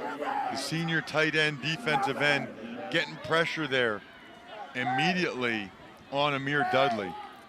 And really, Bob, if I'm Central Valley, I go right back to Jalen Guy. and I make Wyoming Area show they can stop it. They had a lot of success with it their last drive of the first half. He's got 2 really nice runs already. I don't see any reason not to hand the ball to number 2 again. Amir Dudley just 3 for 7 throwing the football for 26 yards. He's had one picked off, and it looks like Wyoming Area may have jumped again. Prior to the snap, encroachment, defense, 5-yard penalty, remains second down. Make it 2nd and 5 now at the 20-yard line. Wyoming Area, a little bit of self-destruction on their part.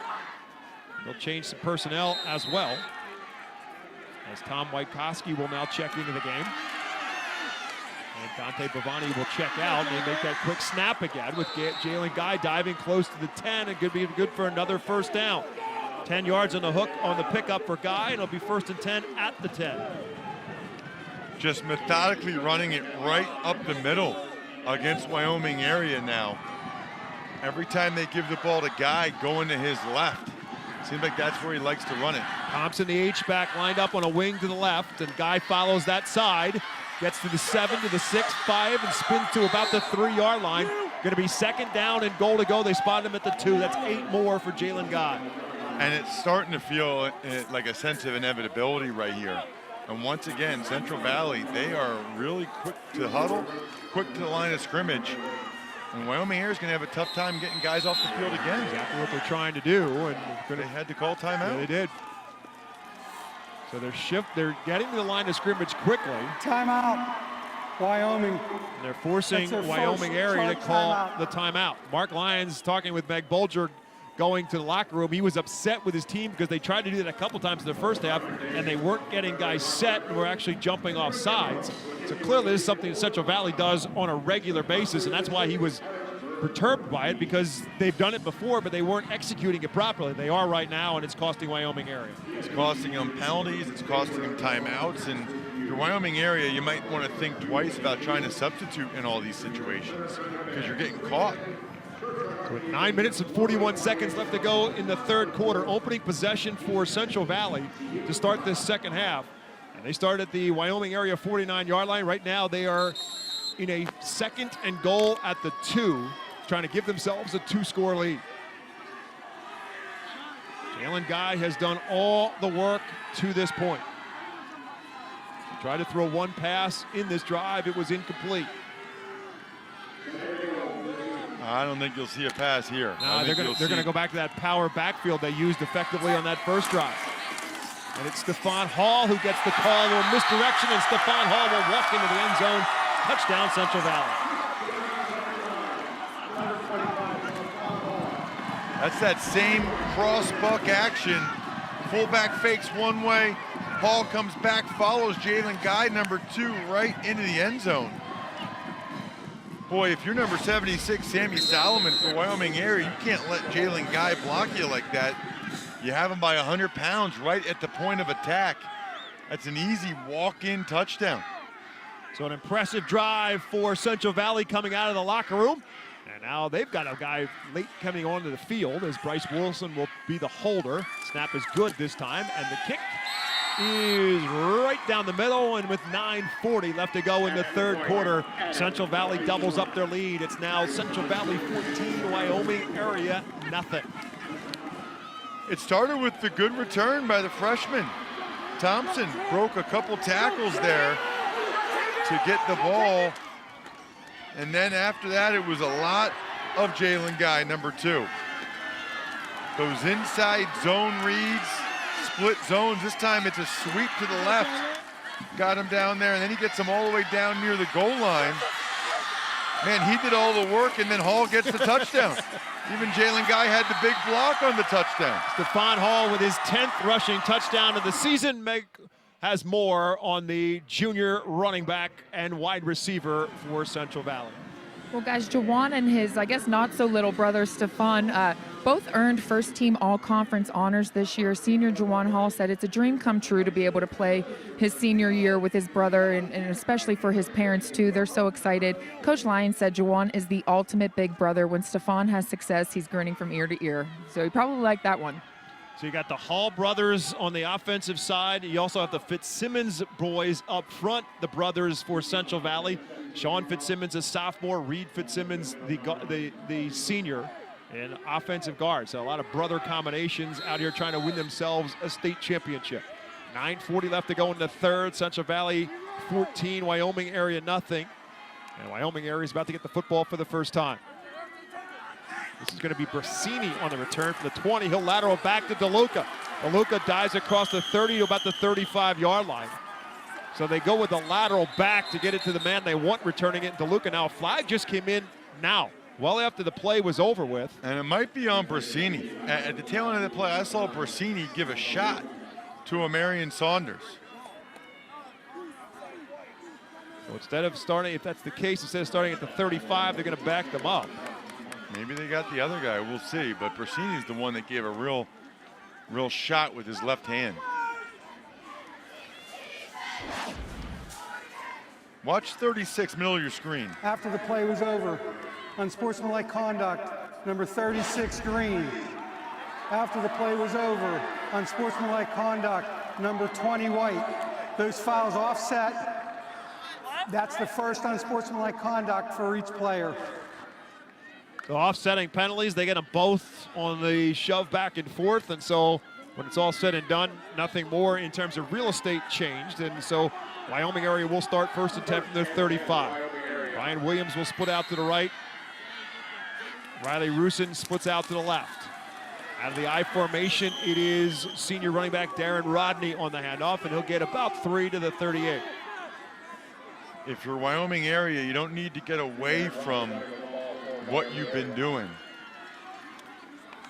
I don't think just because they're down 14-0, Bob, they should come out and try to throw the ball all over the place. I don't think that'd be a recipe for success. I think they still need to try to run the ball between the tackles with Rodney, Harris, as well as DeLuca. Rodney ran for 136 yards last week in the semifinal win over Tamaqua. Not happening this time, though, as he's going to bounce down right at the line of scrimmage, and maybe on forward progress he'll pick up a yard.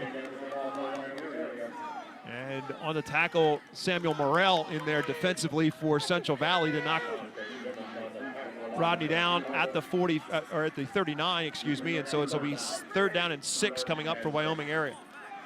Just 24 yards right now in 7 carries for Darren Rodney, who's a 1,000-yard rusher on the season. Again, he did not start the season as the tailback. Corey Maruk, who was the starter, got injured early on. Here's a pump and fake looking for Rusin, and it's caught on the deflection. Great concentration. Stefan Hall tipped it, but Riley Rusin, that's the 2nd time today he's going to pass on a deflection. I mean, I think they only have like 3 or 4 completions, and a couple of them are off Central Valley defenders. Watch this. It's a pump and go. Miles Walker gets his left hand up, taps it. Great concentration by Rusin, and then he makes one guy miss. He almost took that to the house if he had kept his foot after the Stefan Hall tackle. Goes as a 24-yard gain. Here's DeLuca on his first carry of the second half. And he's trying to drag a defender with him, but that defender is 275-pound sophomore Sean Fitzsimmons, and he's going to win that fight. Sean Fitzsimmons is a good player, man. I've been watching him on both sides of the ball. Only a sophomore, the younger brother of Reed Fitzsimmons. How about the fact they both play guard, they both start both ways, but he is a good-looking young man. He'll have a chance to play at the next level for sure. So it's 2nd and 7 now after the 3-yard run for DeLuca there at the 32-yard line, Central Valley. Great fake, and DeLuca's got it. DeLuca's got a 1st down as well. Flag comes in as he dives inside the 25, and DeLuca's hurt. DeLuca's hurt, and I think there's a hold on Ambrosino, the tight end, trying to get the edge there for DeLuca. And we talked about everything Dom DeLuca can do and has done for this team. It goes without saying they could ill afford to lose number 9. It was a great play-action fake on the bootleg by DeLuca, and he came away with it with some room to run. Here we'll see it happen. Holding, offense, 10-yard penalty, spot of the foul, replay 2nd down, timeout for injury. Yeah, you can see he gets hit on that knee by Stefan Hall. Just a nice tackle by Hall, but it was clearly a hold on Ambrosino. That's a good call there by the officials. So the concern right now for Wyoming area is obviously the player on the field being hurt, and then also being their do-it-all player in Dominic DeLuca.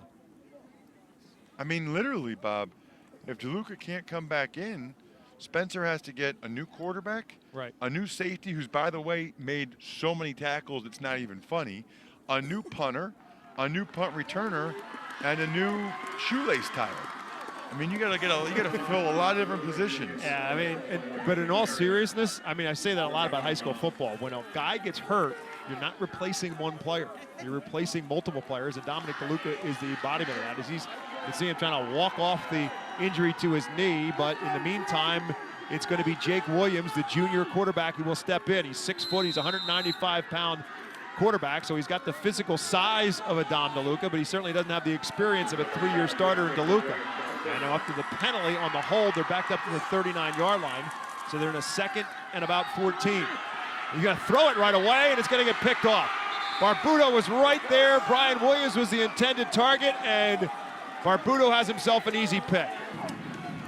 Interesting decision by Spencer to come out and throw it right away with Williams off the bench.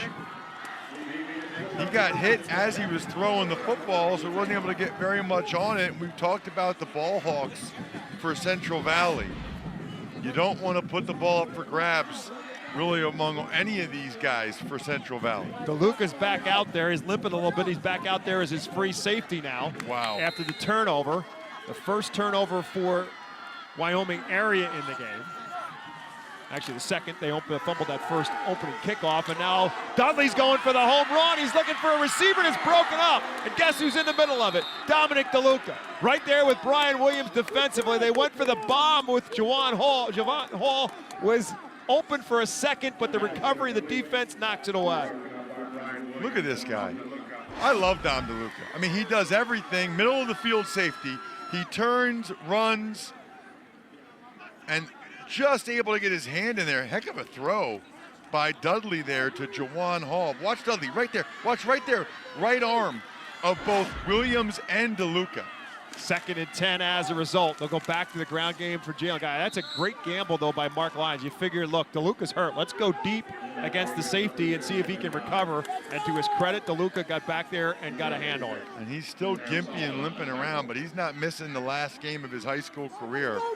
Think about what that young man has meant to that program. Anytime you are a major cog and a major reason why a team is able to get to the state championship for the first time, it's extremely special. Jalen Guy gets 4, so it's 3rd and 6. They'll go back to him, and Jalen Guy will fight and dive and get the first down. Great hot effort by Jalen Guy. Meg Bolger has more on the injury update with Dom DeLuca. Yeah, guys, when Dom DeLuca came off the field, he was certainly in a little bit of pain, tried to run up and down the sideline for a little bit, really didn't allow any attention to be paid to it. After the interception, he just sprinted back on to the defensive side, really not allowing anyone to look at it. Yeah, I guess if you're Dom DeLuca, you don't need to get clearance to get back in the game. You just say, I'm back in. First down run for Jalen Guy, and so now it's 1st and 10 for Central Valley at the 39-yard line after the 12-yard run on a great 2nd and 3rd effort by Jalen Guy. They'll go right back to him. He's been the hot hand, and he'll fight for more. Another great 2nd, 3rd effort by Jalen Guy. He's in Wyoming area territory all the way down to the 41-yard line. So Central Valley's offensive line is starting to take over in this game, but Jalen Guy is the best player on the field. Here he runs through DeLuca again and keeps going. So impressed by his power at 170 pounds.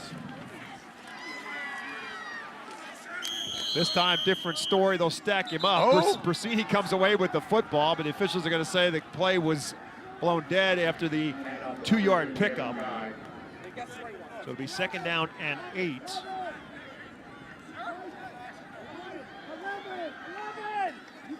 Brasini's another guy that kind of epitomizes high school football to me. 5'9", 205, rocking like the long sleeve t-shirt underneath the shoulder pads because it is cold. Thick midsection there, but he makes a bunch of plays as a linebacker. enjoyed watching him play so far today as well. 5 minutes, 10 seconds left to go in the third quarter. Central Valley in Wyoming area territory, 2nd and 8 at the 34. Dudley will put it in the air. Pass is caught, but on his knees, Jawan Hall makes the catch. So he's down immediately with his knees on the ground at the 35. It's a gain of 4.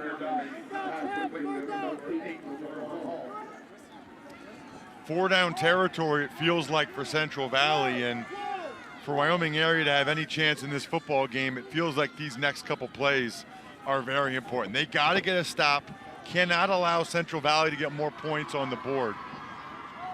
They bring Jack Bible in as a second tight end with Justin Thompson taking Stephon Hall out. So going a little power look here on 3rd and 4 at the 35. Jalen Guy is in trouble, and Jalen Guy will not get out of his own backfield. Well done by Central Valley defensively, and the first one to make it happen was Banaszewski. I told you how much I love Banaszewski. 5'7", 170 pounds. He blitzed from his linebacker spot, blew up the guard, and was able to hit Guy in the backfield. And then some other Warriors, Wyoming Area Warriors, came in and finished off. That was a huge play. The loss by of 1. Wyoming Area. Man, they needed that, and they need another one right here, Bob.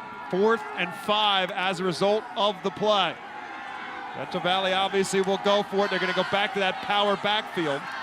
And movement up front, and it's going to be enough for a first down, obviously, if Wyoming Area jumped. So smart by Central Valley. Such a great decision to try to get him to jump. But if you're Wyoming area, you got to need more discipline than that. He did it 3 times now in the half. Offense, 5-yard penalty. The result is a first down. You got it. Richard Martin just told you the whole story right there. It's a 5-yard penalty, and the result is a first down. Cannot make mistakes like that if you're Wyoming area. Then Dudley lost the ball, but he's going to fall on it. Came away without the snap, and he falls on top of it before Drew Marut can fall on top of him and at least keep possession. But it'll now be 2nd and 10.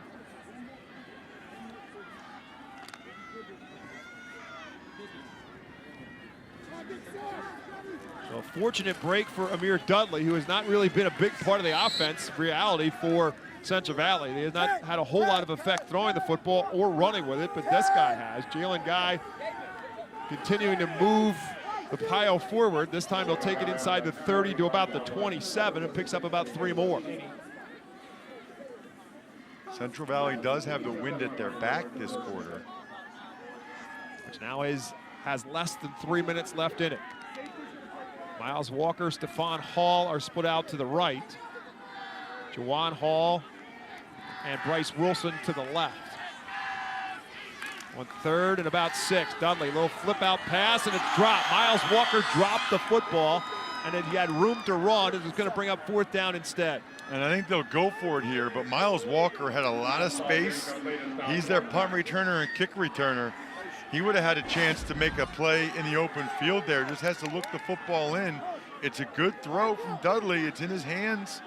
Walker just not able to catch it, and I think that's another example of kind of looking forward and seeing who was coming before he actually secured the football. Mark Lyons sending out directions to his team on 4th and 6. Do you think anybody from Wyoming area sideline said stay on sides? On 4th and 6, Wyoming area's jumped a couple times, but this time Central Valley's going to call the timeout instead. Timeout, Central Valley. That's their first charge timeout of the half. 2 minutes and 39 seconds left to go in the third quarter. 14-0 Central Valley on top, and they've got the football when we come back to Hershey Park Stadium live on PCN.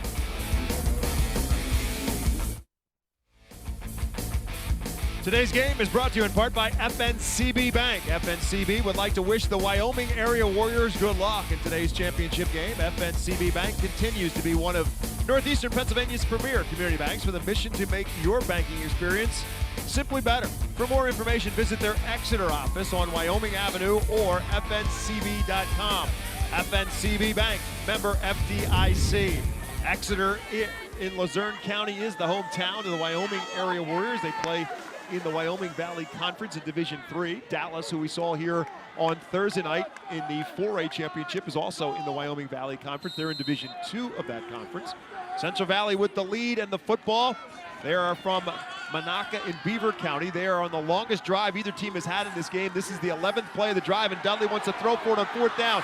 Flag goes down as he finally unloads the football. The ball is caught, good for a first down if it stands. Miles Walker makes the catch at about the 12, but a flag in the Central Valley backfield.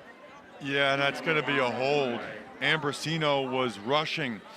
And it looks like Dudley's shaking up a little bit. He's off to the sideline right now. And remember, Bob, high school football, it's a spot foul. So this will end up being probably a 15-yard penalty. Ooh.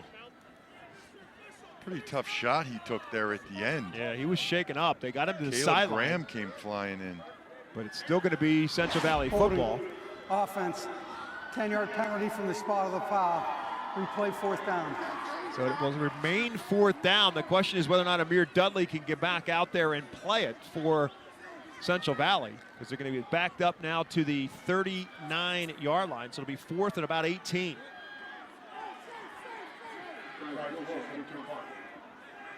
Now they will punt it, yeah, which makes sense. Back up Wyoming area. And again, if in fact Amir Dudley is shaken up at all, give him a chance to get himself, hopefully for his sake and Central Valley's sake, healthy. DeLuca is back there to return the punt, and it will roll out of bounds inside the 10, inside the 5. So a nice job by the punter, Bryce Wilson. No return on the play, and it rolls out of bounds after 35 yards at the 4-yard line. So Wyoming area does get the football. Dom DeLuca, you can see on your screen, still limping noticeably after taking that shot to the knee in the last offensive series for Wyoming area. 2 minutes and 17 seconds left to go in the 3rd quarter. Central Valley 14, Wyoming area nothing. And again, a matchup, as we said from the very beginning, identical records and identical nicknames in Warriors. And right now, Dom DeLuca is showing the state of Pennsylvania he is a Warrior. Playing out there right now, obviously, in a very banged up situation. Rodney gets the call, and Central Valley knows what's going on right now. They can really zero in on the running back. And they get maybe a yard on forward progress to the 5. It's 2nd and 9. I mean, DeLuca's struggling even when he comes over to get the play call in. Watch him as he runs. He's just not right, which is going to take away the quarterback run game. Right, so if you're the defense, you got to assume that it's going to be the tailback unless it's any kind of a play-action fake, and can he put enough weight on that knee to throw the football with any effectiveness. Central Valley on defense, Wyoming area on a 2nd and 9 from their 5 with 90 seconds left to go in the 3rd quarter. Play action fake indeed. DeLuca from his own end zone has to get out of trouble and gets out of the end zone, and he takes another shot at about the 2 or 3 yard line, but fortunate not to get called for the safety. Justin Thompson in on the tackle for Central Valley. Very fortunate. DeLuca showed more mobility than we thought he had there. He was under heavy duress, able just to get out there. It goes at the 3rd sack of the game for Central Valley, and now the Wyoming Area Warriors are backed up to their own 3. They just can't get anything going here, and you got to be very careful again with the football here if you're DeLuca, but at some point Wyoming Area has to get some points on the board. So I say be careful, but you can't be too conservative. They take Rodney out, they bring Harris in, and they're going to try to set up a screen pass to Ambrosino. Tight end has it, and tight end has a first down. They went back to that pass a 2nd time, little throwback pass to Ambrosino, and again, DeLuca took a shot in the back of the end zone, but it's a first down pickup for Wyoming area. Ambrosino runs well, and DeLuca gets up limping again, but Ambrosino really runs well. They need to throw even more screens against Central Valley. Central Valley gets upfield, they got a lot of speed. Throw it behind them, and Ambrosino is a weapon. 6'2", 220-pound senior. I was asking Coach Spencer, he said he's getting some pretty good looks as well. So it's a pickup out to the 18-yard line. More importantly for Wyoming area, they keep possession of the football. Ambrosino will line up back at his tight end spot on the right side. Harris is back in there as the tailback. Split backs right now, and again, some confusion on the substitutions of who's in and who's where for Wyoming area, and they're going to have to burn another timeout their 2nd. Wow, that's a tough timeout. And it comes with 2 seconds left to go in the quarter. Wyoming. I mean, it was going to be the last play of the third quarter. Let the last couple of seconds tick down. Well, they had to get it off. Right. There was a 2-second spread, so they couldn't take it to the quarter. So they had to call timeout there. They were about to get a delay game. I thought they would still be able to get the half off. So let's ask the question then. Is it better to take the 5-yard penalty, go to 1st and 15, and keep that timeout in your pocket? I would say at this point, no. I mean, you probably are going to want that timeout in the second half, but you can't afford the way you've struggled to move the football to give up 5 yards. And you didn't really have that much time to think about it. I think that's a fair question, Bob, but yeah. I think what you need to do is just run the play. Right. You got a senior quarterback, get the play off. Right, and they've had issues with that in both sides of the football in this game, getting guys in and out on offense and or defense. So they call the timeout, and it comes with 2 seconds left to go in the quarter. And following the timeout, 1st down and 10 at their own 18 for Wyoming Area. Riley Rusin is split out to the left. He's the only receiver in the set. Ambrosino, the tight end, is on the left side. Williams is the fullback. Rodney is the tailback in the I. And it's Rodney who gets the handoff. And he'll pick up a couple to the 18-yard line on the final play of the third quarter. Central Valley looking for its first ever state championship. They were the runner-up in 2014. Can they take home PNWA gold? 12 minutes separates them from a title. Wyoming Area has the football when we come back to Hershey Park Stadium. 14-0 Central Valley on top.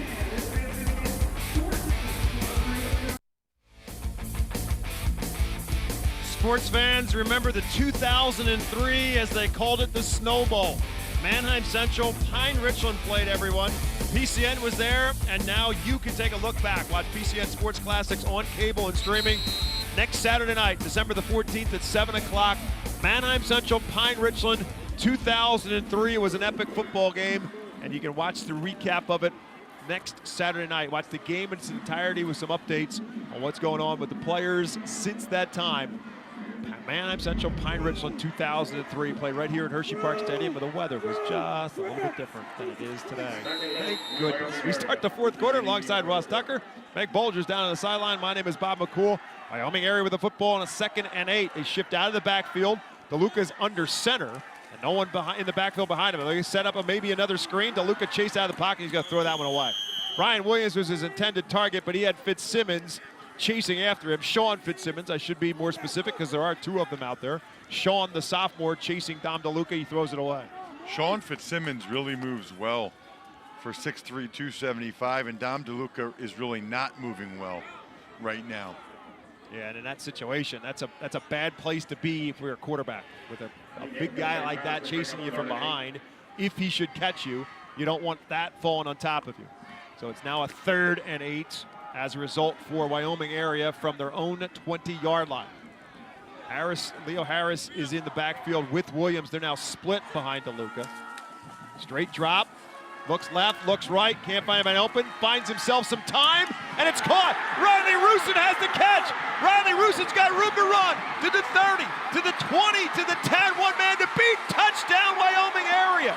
Riley Rusin may have intercepted it from his own man because Ambrosino was right there. He took it and took it to the house. Riley Rusin is cracking me up with the catches he's made today. 2 have been off of tipped passes.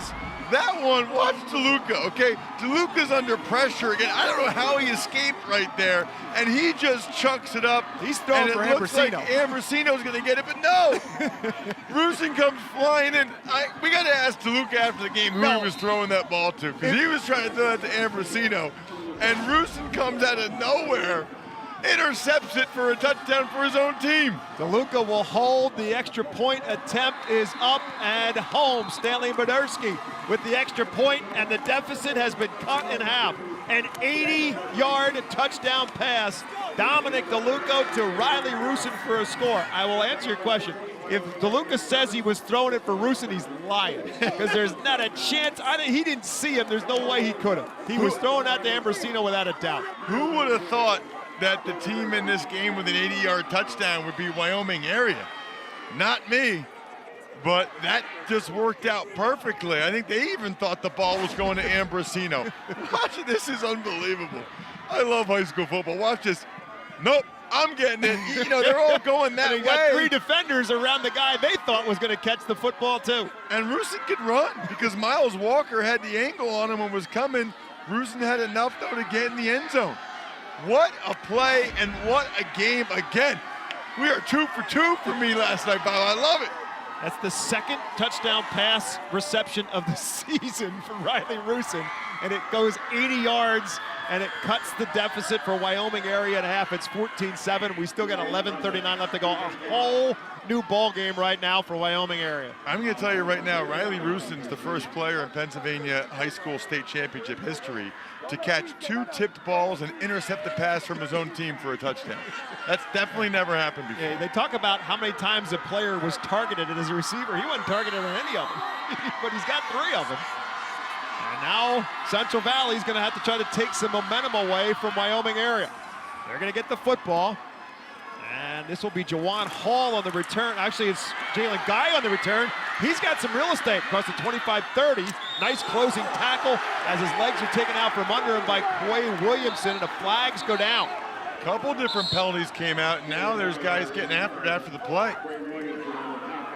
Quay Williamson made the tackle, and a lot of laundry hit the field.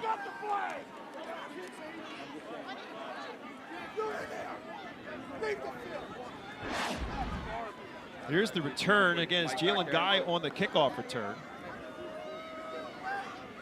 There's the flag. That's gonna be a late hit.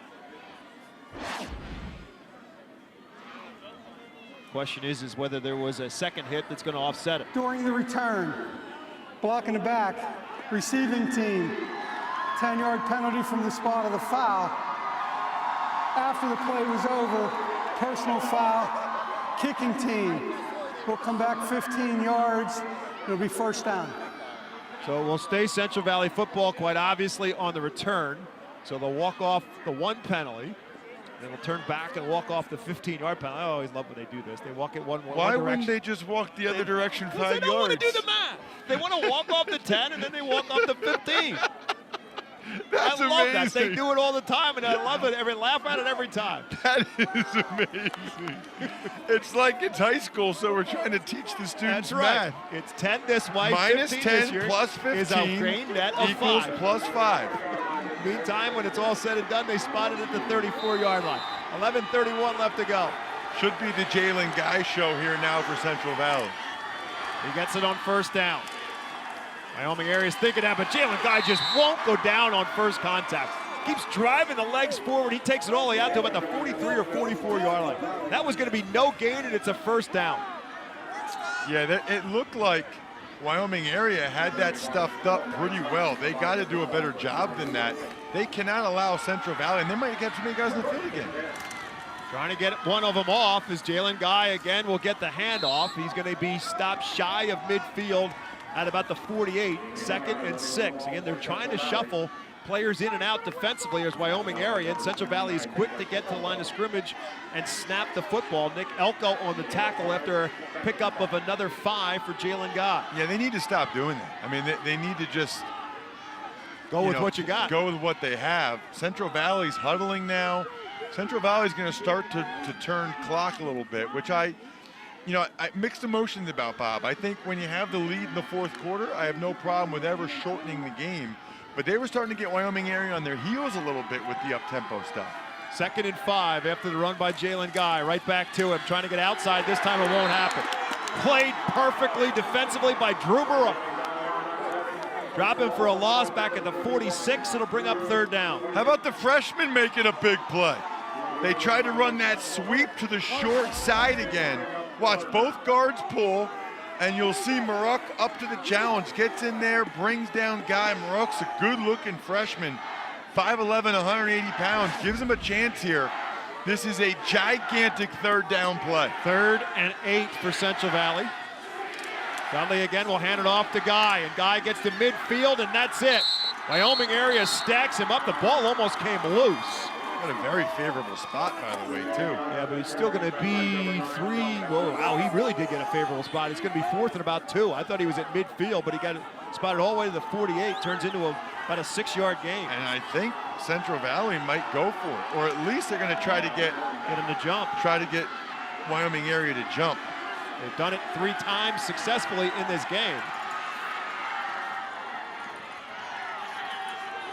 This time, as they like to say, Wyoming area holds their water.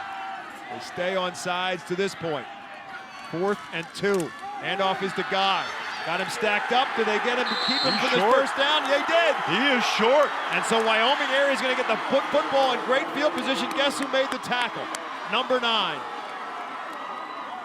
Well, I couldn't tell who made the tackle, Yeah, there's a lot of I would bodies have there. guessed number 9. But flying to the middle of the field from his safety position is DeLuca. And look at my guy, F.J. Brasini. Watch number 9. Left to go. Scrapes over the top. He got in on there, but there were some other guys, Brasini as well, that made the tackle before him. They needed to get 2. They got 1. Wyoming area has the football at their own 47-yard line. Brian Williams splits out to the left, and Riley Rusin splits out to the right. DeLuca from the shotgun with Williams on one side of him, Rodney on the other. DeLuca wants to run for it, and he'll get the midfield, drags Merritt with him into Central Valley territory. Again, DeLuca is 200 pounds, and he uses every bit of it to pick up about 5 yards, maybe 6. They pulled Sammy Solomon, the Division I left guard, around. Boy, he looked good pulling around that corner right there. Nice first down run for the Wyoming Area Warriors. So puts him in a 2nd and 4. 8:35 left to go. Central Valley 14, Wyoming Area 7. Same formation. Williams split out to the left. Rusin to the right. This time it's an I formation with DeLuca under center. He's going to run the option. He's going to run that option. He's going to keep it and get a first down. To the 42-yard line. He needed 4. He got 5. Boy, what a gutsy performance by that young man. I mean, he is clearly not 100%, but he's in the game, and it's the state championship, and it's his senior year, and he's going to give it everything he's got. How about this? They've made the change. They were bringing DeLuca over to get the play on every play. They just had Riley Rusin send the play into the huddle. So they're keeping DeLuca from having to run to the sidelines because of the issue with his leg. Now he's back under center, and they're going to hand it off to Rodney, and Rodney will fight inside the 40. Forward progress picks him up maybe 3 to the 39-yard line. Been difficult for Wyoming area to get Darren Rodney on track today. 7 times in the last 9 games he's been over 100 yards. That's his 10th carry of the day for just 30. This time DeLuca does come over to get the play. Clock continues to run with 7:25 left to go. Again, Wyoming area had to burn 2 timeouts in that 3rd quarter, so they only have 1 left. They're down 14-7. And in Central Valley territory at the 39-yard line. Back to Rodney. And he is pinned in his own backfield, and that is the other of the Fitzsimmons, the elder Fitzsimmons, Reed on the tackle. What a job by Reed Fitzsimmons. They ran a counter there and pulled the left guard Solomon again, and Fitzsimmons read that, able to make the tackle in the backfield. And not easy to make a tackle based on what his right hand looks like. He's got a big old cast on that right hand. Watch 51, Watch 51 make the tackle. Right off the double team comes in there. As our partner Brandon Noble once called it, looks like he's got a Q-tip on his hand. And he makes the tackle, went back at the 40. Makes it 3rd down and 8 now for Wyoming area at the Central Valley 40-yard line. Harris, the receiver, in motion. They're going to fake that rend around to him and look deep. They got a man. It's Brian Williams. He made the catch inside the 10. Brian Williams fends off a couple of defenders, and it's 1st and goal to go. This is unbelievable. They haven't been able to throw the ball well all game long. Williams is actually double covered. They fake a little Statue of Liberty there. And then down to Williams. Oh, fingertip grab. Hall got in there and tipped the ball. But Williams able to corral it. Wyoming area is in business. Right. Brian Williams has been their leading receiver all season long by a long shot, but Riley Rusin still a little of his thunder. Brian Williams wants some of it back. It's 1st and goal at the 8 after the 32-yard gain inside of 6 minutes to go.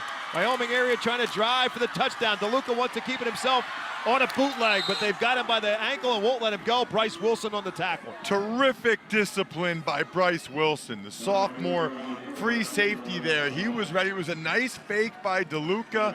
Thought he'd be able to get the edge and maybe even get a touchdown. Watch the fake there. It's well blocked except for Wilson. Wilson crouches down, grabs that ankle, and doesn't let go. He was the only Central Valley defender out there. 2nd and goal as a result at the 7. Back to the I formation. DeLuca back under center. It's Rodney on the handoff. Rodney lowers the shoulder inside the 5 and gets to about the 3. And it's Matt Merritt again on the tackle for Central Valley. 3rd and goal at the 2. Good, tough run there by Rodney. One of the best inside runs of the game by Wyoming Area. And at this point, you're kind of expecting something where DeLuca or Rodney's going to run the ball right into the teeth of that defense again. They just brought Brian Williams to the sideline. Got to think they're going to go with a power look here with a couple of tight ends. And they are. Ambrosino is on one side, and Caleb Graham is on the other. Trying to keep it, can't get it. Central Valley was all over it, and a great play again by Saunders defensively for Central Valley. They'll wrap him up, make it 4th down. They actually lost a couple of yards back to the 4-yard line. They went quarterback keeper, and the one guy they didn't get the block on was Saunders. It was well blocked. They had a couple guys leading DeLuca, but they were not able to get a block on Saunders. And Wyoming Area just called its 3rd and final timeout. Timeout. We're going to take a timeout with them. It's their 3rd and final timeout of the half. Central Valley 14, Wyoming Area 7. Wyoming Area inside the 5-yard line looking for the tie when we come back to Hershey Live on PCN.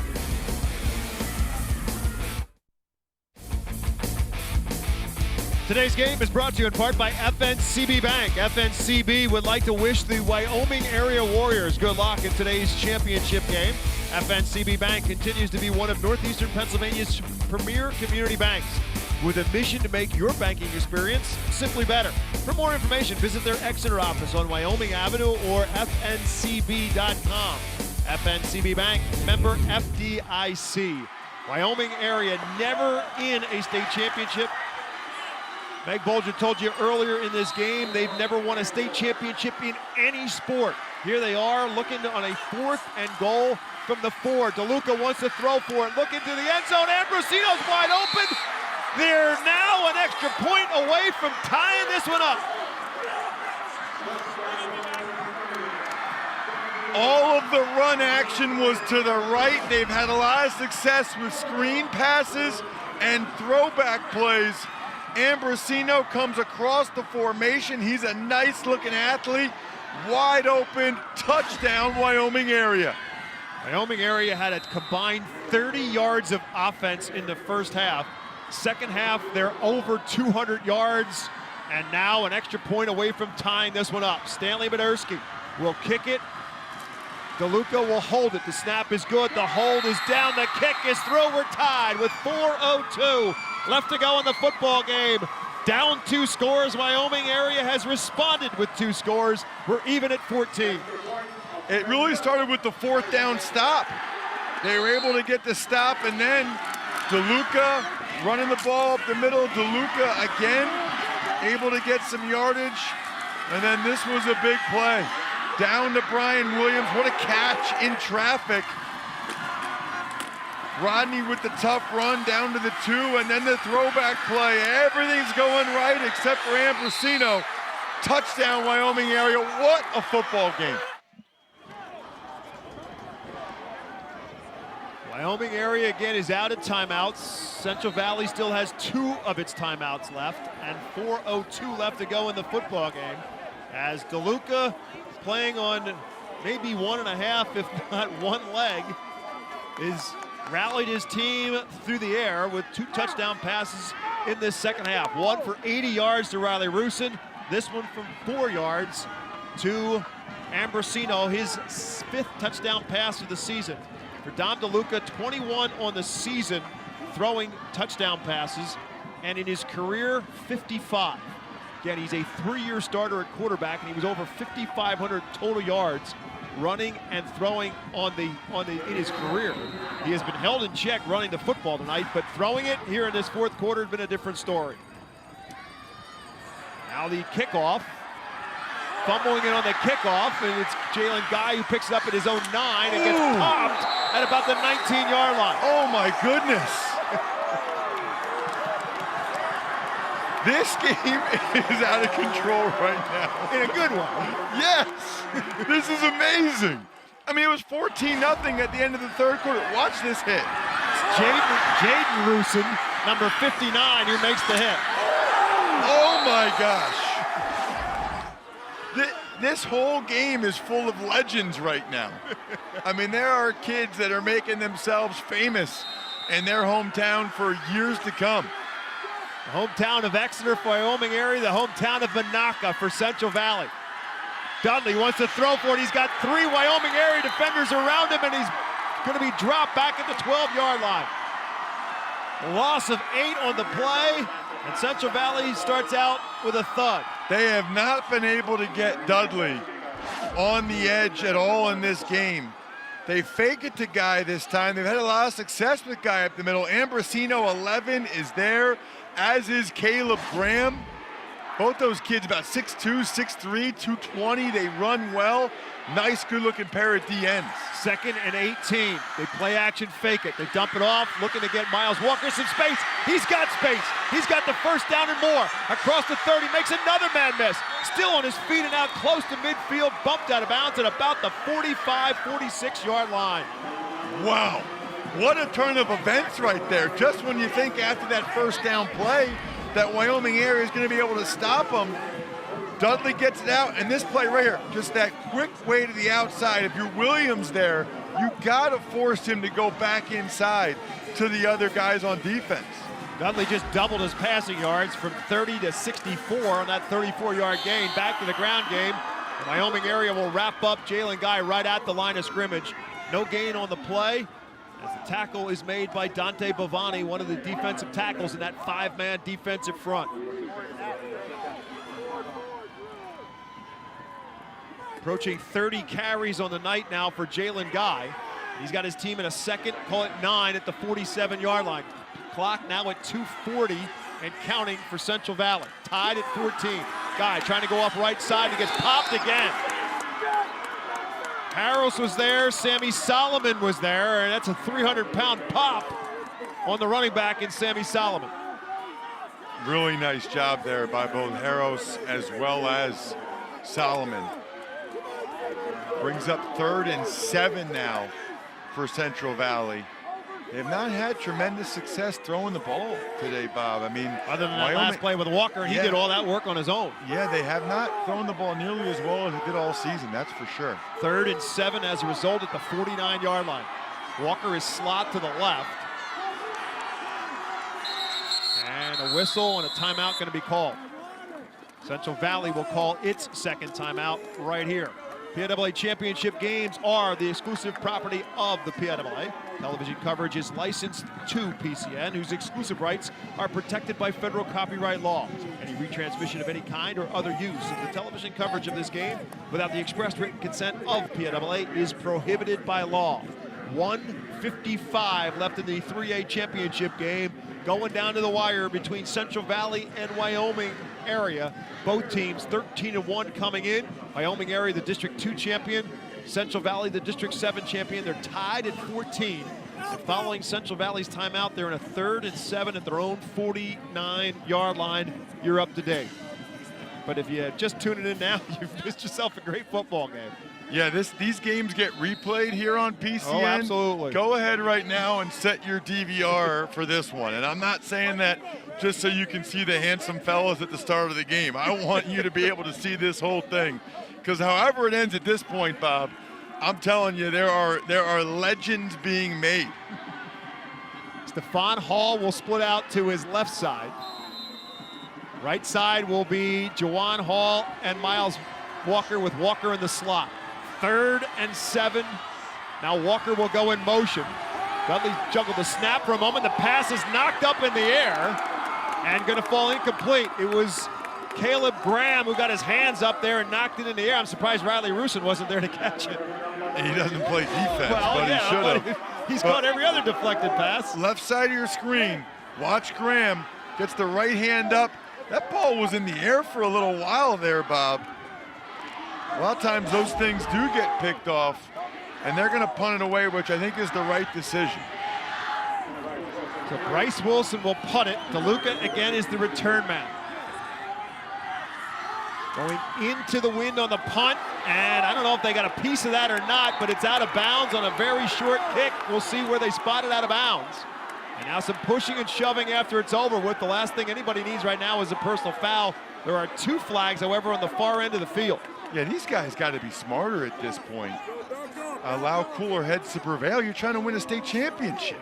Especially in the case of Wyoming area right now. That's like a 7-yard punt, depending on where they spot this out of bounds. They're standing at great field position, depending on what the flags are on. I don't think it was the wind either. I think he just shanked it. I wasn't sure if somebody got a piece of that or if it went off the side of his foot, but it wasn't pretty.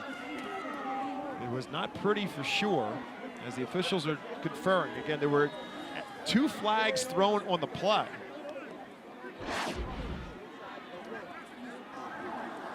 After the play was over, he took a peek. Unsportsmanlike conduct, kicking team, number 8. That says first unsportsmanlike conduct of the game. 15-yard penalty, first down.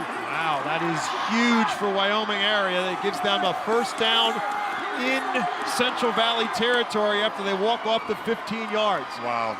Gets a little bit easier now for Wyoming area with 1:43 left to play. Well, at the end of the play, number 8 comes in. The ball's out of bounds. I don't know what he's doing.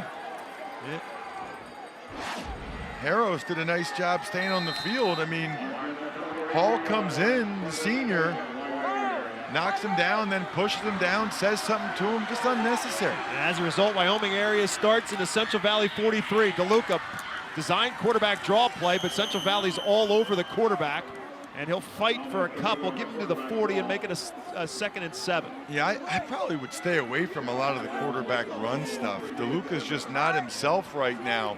If I'm gonna run it, it'd be Rodney or Harris. If I'm gonna throw it, then I'd use DeLuca and probably try to get the ball to Ambrosino again, the tight end. He's not himself running the football, and he's also one good pop away from being out of the game, and that's the last thing you need right now. He's been limping around through most of this half, but he's been throwing it well, and he's looking for Williams, who has a step. Did he hold on? He did. Brian Williams will be spotted down at the 1-yard line, 1st and goal. Unbelievable. Dom DeLuca putting the air under it for Brian Williams, senior to senior. And Wyoming area has the ball at the 1, and that might be better off, Bob, because they can run some clock. You got it. Watch this throw. Brian Williams just able to beat Barbudo, bobbles it, corrals it, and he was close to scoring. Yeah, he was, but you're right. It's better to be at the 1 right now for Wyoming area because they can run some time off the clock, and now they'll take it in for the touchdown. But by doing so, they were able to run a good 30 seconds or so off the clock. But more importantly, Wyoming area has the lead. For the first time in the football game with 41 seconds left to go, Wyoming area punches it in for the lead.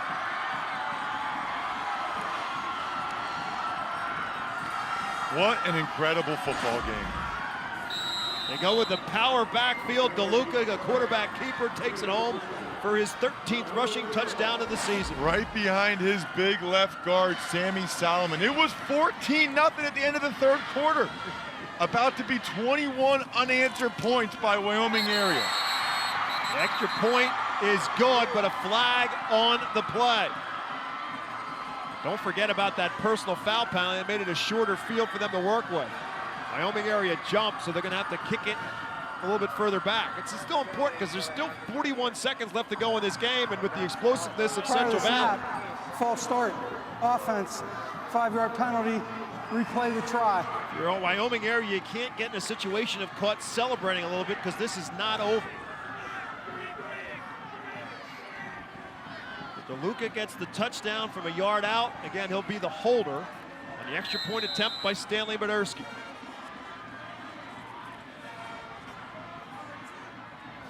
Good snap, down, long enough, and through. 41 seconds to go in the football game. Wyoming area 21, Central Valley 14. Here was the big play, Bob. DeLuca to Williams, puts it right on him. Williams bobbles and catches it, and then the quarterback keeper. Who would have thought it'd be Wyoming area with the big plays in the passing game? 3 of them now here, all in the 4th quarter. And it started with the Rusin interception, which wasn't an interception at all because they were on offense. DeLuca is now 9 out of his last 10. And his receivers have come up with some big ones. Brian Williams has made some great catches and some great play designs. Those throwbacks to Ambrosino have been outstanding, and they've really executed well in this second half. But again, you've left 41 seconds left to go on the clock, and we've talked about it since the open of this football game. Central Valley's got an awful lot of explosive players out on that field. And they only need to get a slip or an edge somewhere, and they can be gone. And now DeLuca, I think, is lobbying to get out there on special teams, and he is. He's on the kickoff coverage team right now, too. Well, the last thing they want is to allow Central Valley to take this back to the house. You got to be very, very careful when you kick this football and who you kick it to. Miles Walker, Jalen Guy are the 2 return men. No chance I'm letting either one of those guys get this ball in their hands. This would be a squib. Wow. Well, they kicked it deep. They got the wind to their back, and Miles Walker will let it bounce into the end zone. All right, well, there you go. That's why, only because they have the wind to their back, so they use it to their assistants to get it into the end zone. And Central Valley's got to go 80 yards. They're down by a touchdown. They've got 41 seconds to work with, 1 timeout, and they'll start 1st and 10 from their own 20-yard line. Man, when it was 14-0 and they were running the football like that, I thought they had it. I thought Central Valley was running it very effectively with Jalen Guy. Now they're going to have to find a way to get some big chunks of yardage. They only have 1 timeout left. If you're Wyoming area, you want to keep everything in front of you, and you want to make the tackle in the field of play. You want to have outside leverage. Try to force them to get tackled in the field of play. 4 receivers set. Dudley looking right all the way. Little out pattern. The pass is caught. Stepping out of bounds was Juwan Hall. Hall tried to take it upfield, but he stepped out of bounds in the process at the 36.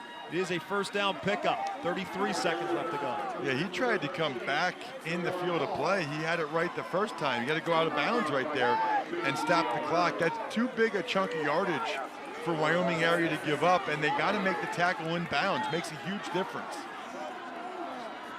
Saves a timeout as well for Central Valley. They're at the 36 at this point. 33 seconds left to go.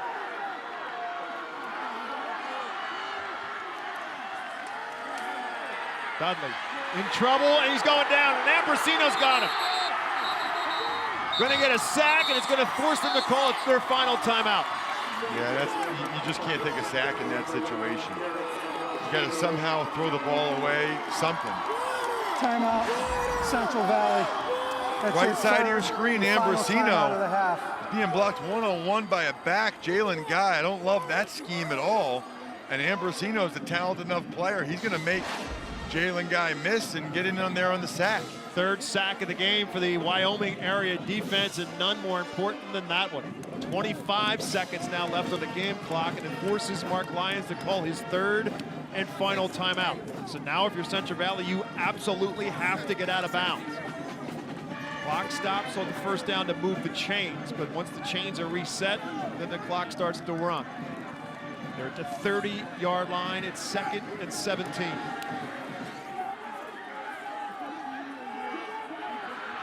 .6A championship game tonight, 6 o'clock kickoff. The big boys got some work to do to match up with what we've seen in the last 2. The 5A championship went down to the wire with Archbishop Wood beating Cheltenham. The 3A championship is down to the wire. Central Valley trying to come back now against Wyoming area. 2nd and 17 at the 29. Again, looking for the out pattern. Pass is caught by Juwan Hall right near the sticks and gets out of bounds. Got exactly what he needed to do, which was right near the chains and get out of bounds. Going to be a yard shy of a 1st. Again, I'm not sure why Wyoming area isn't playing outside leverage and making sure they tackle these guys in the field of play. That's a couple times now. I mean, the clock would still be going. They don't have any timeouts left. You can still play deep, but have outside leverage. So it's 3rd and very short as they spot the football with 20 seconds left to go. Especially when you've got 2 deep safeties.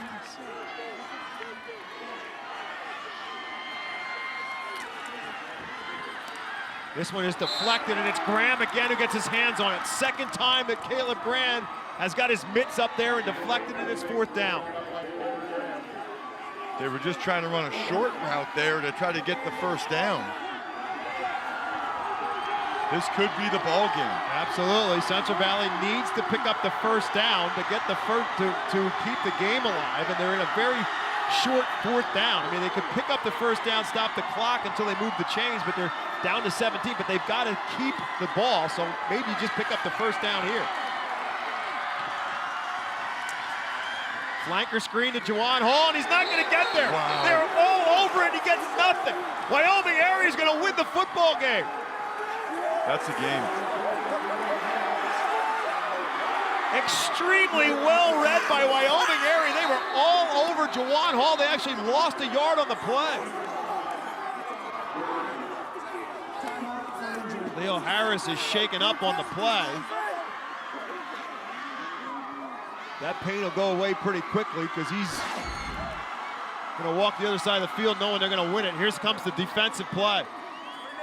And it's the freshman Maruk along with Harris who make the play on Juwan Hall. Freshman and sophomore all over it, make the tackle. Wyoming Area is going to take a knee, and they're going to win a state football championship. First state championship in school history is going to come in the 3A championship game, and a come-from-behind victory at that.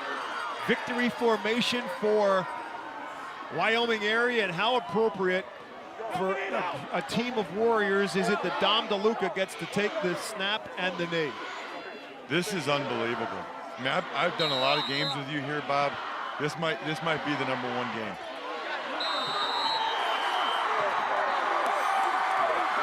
Wyoming Area, your 2019 3A state champion. Come from behind victory. They were down 14-0 going into the 3rd quarter. The play that changed it all around was that man, Riley Rusin, on the 80-yard touchdown pass.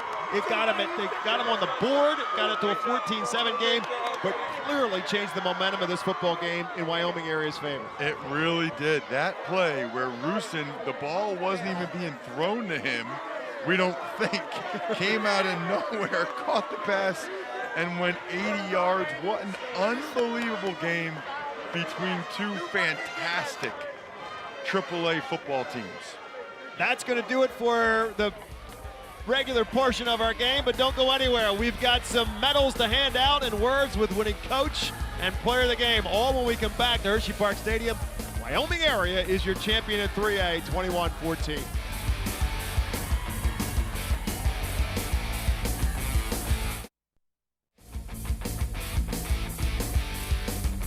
An epic finish to a football game won by the Wyoming Area Warriors.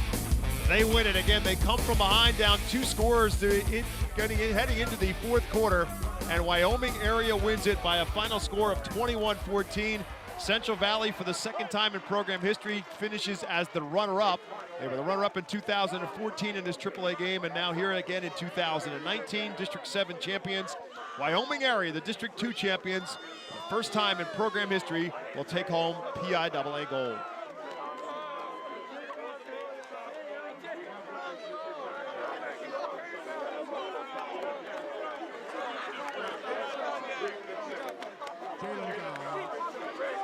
Mark Overload, Mikey Allen, and Montel Williams will please step forward as you now receive the 2019 PIAA Class AAA runner-up trophy. Ladies and gentlemen, the Warriors of Central Valley High School.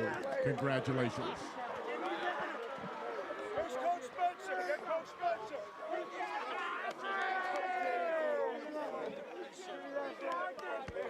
And now, we'd ask the following players from Wyoming Area to please step out. Dominic DeLuca, Samuel Solomon, F.J. Persini, Brian Williams, Darren Rodney, Derek Ambrosino, Corey Maruk, Bryce Hinkle, Caleb Graham, Riley Russin.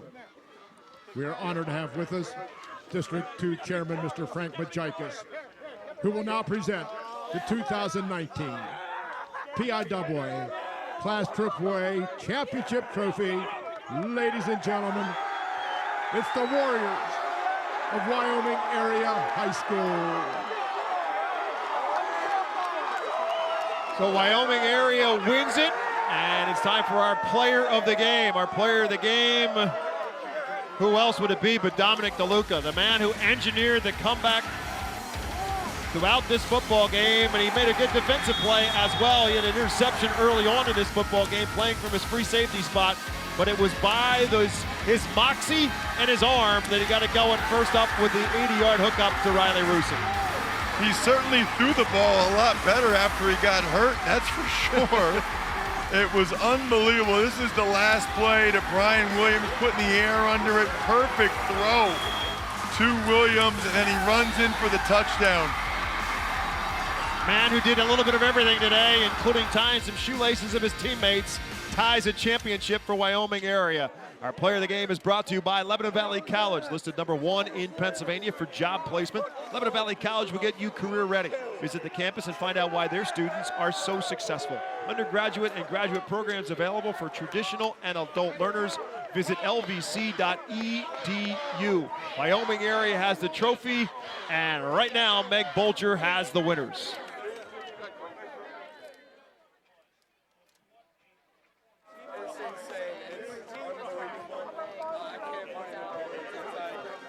Little troubles technically right now with Meg, so we'll get that straightened out, and we'll get back down to her. She's trying to grab head coach Randy Spencer. What's it got to be feeling like for a guy like Randy Spencer? Been around this program forever, played there, and that's the third time this weekend. We went into this weekend talking about some coaches having a chance to win as a player and as a coach.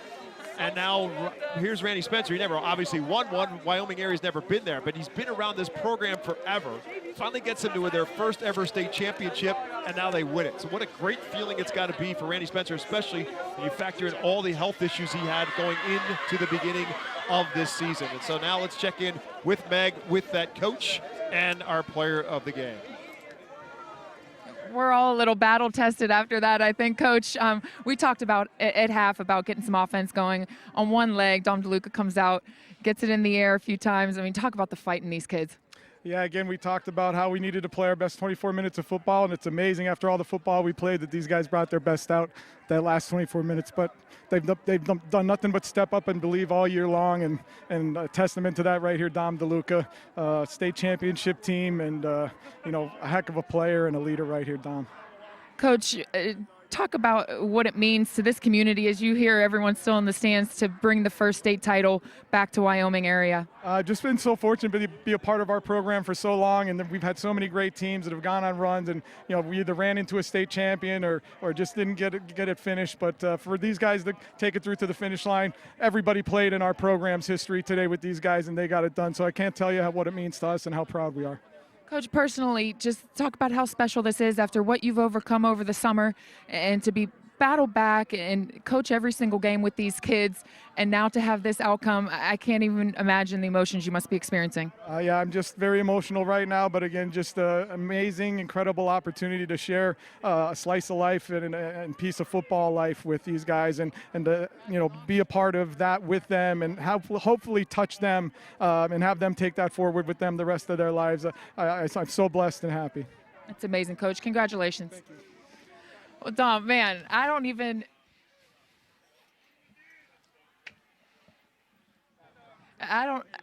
know where to begin. Do you have one leg or two legs right now? Because it looked like you were hobbling quite a bit out there. I mean, yeah, the guy took my legs out on the one run, and I felt it a lot. And I mean, we worked our butts off all season, and I couldn't give up my team, and I had to push through, and that's what I did. And they all came to play with me, and we came out in that second half, and we got our job done. Talk about that. You come off, you get hurt. I see you sprint back on to play defense. You throw an 80-yard bomb, and from there, it's like you guys never looked back. What was that mindset every time you guys came in a timeout and to battle back the way you did? Well, we came out, and Jake got pressured, and he threw the ball. And it's hard to do that under pressure, and he got picked. So I knew I needed to go back out there and help my team out, and that's what I did. And Riley Rustin, he made a great play. I'm not gonna lie. That ball wasn't even for him. That was for Derek. We were wondering that. Yeah, and Russ just came out of nowhere and just took that ball. So I'm so proud of him for doing that. Well, you get to be a part of history now with Wyoming area football. How special is that to share that with your teammates and coach? I mean, there was a lot of great football teams coming out of Wyoming area, and for us to make history, win the first ever state championship, first ever appearance in a state championship, I'm speechless. Like, I've been dreaming about this since I was like 8 years old, and I always wanted to do this, and it's here, and we came out and played, and we did it. You sure did. Congratulations. Go enjoy it with your team. Thank you. Guys. Well, he's done everything else, and he's honest, too. I love it. He's totally honest. That was amazing. And I said it, and I meant it, Bob. These kids will all be legends in Exeter, Wyoming area for the rest of their lives. And anybody that has ever played for Wyoming area, this means a great deal to a lot of people. That picture right there that they're taking right there, that will be in the hallways, in the locker room for years and years to come, and they earned it. And we talked this at the beginning of this football game about the fact that this was a matchup of two teams with identical records and identical nicknames, Warriors, and they were Warriors. Each and every one of them have their heart and soul in the football field. One of them comes home a champion, and that is Wyoming area. Central Valley District 7 champions will finish their season at 13-2. Wyoming area, the District 2 champions, are your PIAA champions as well at Class 3A. They are 14-1. For all of us with the Pennsylvania Cable Network, our producers Matt Hall, Donnie Long has been our director.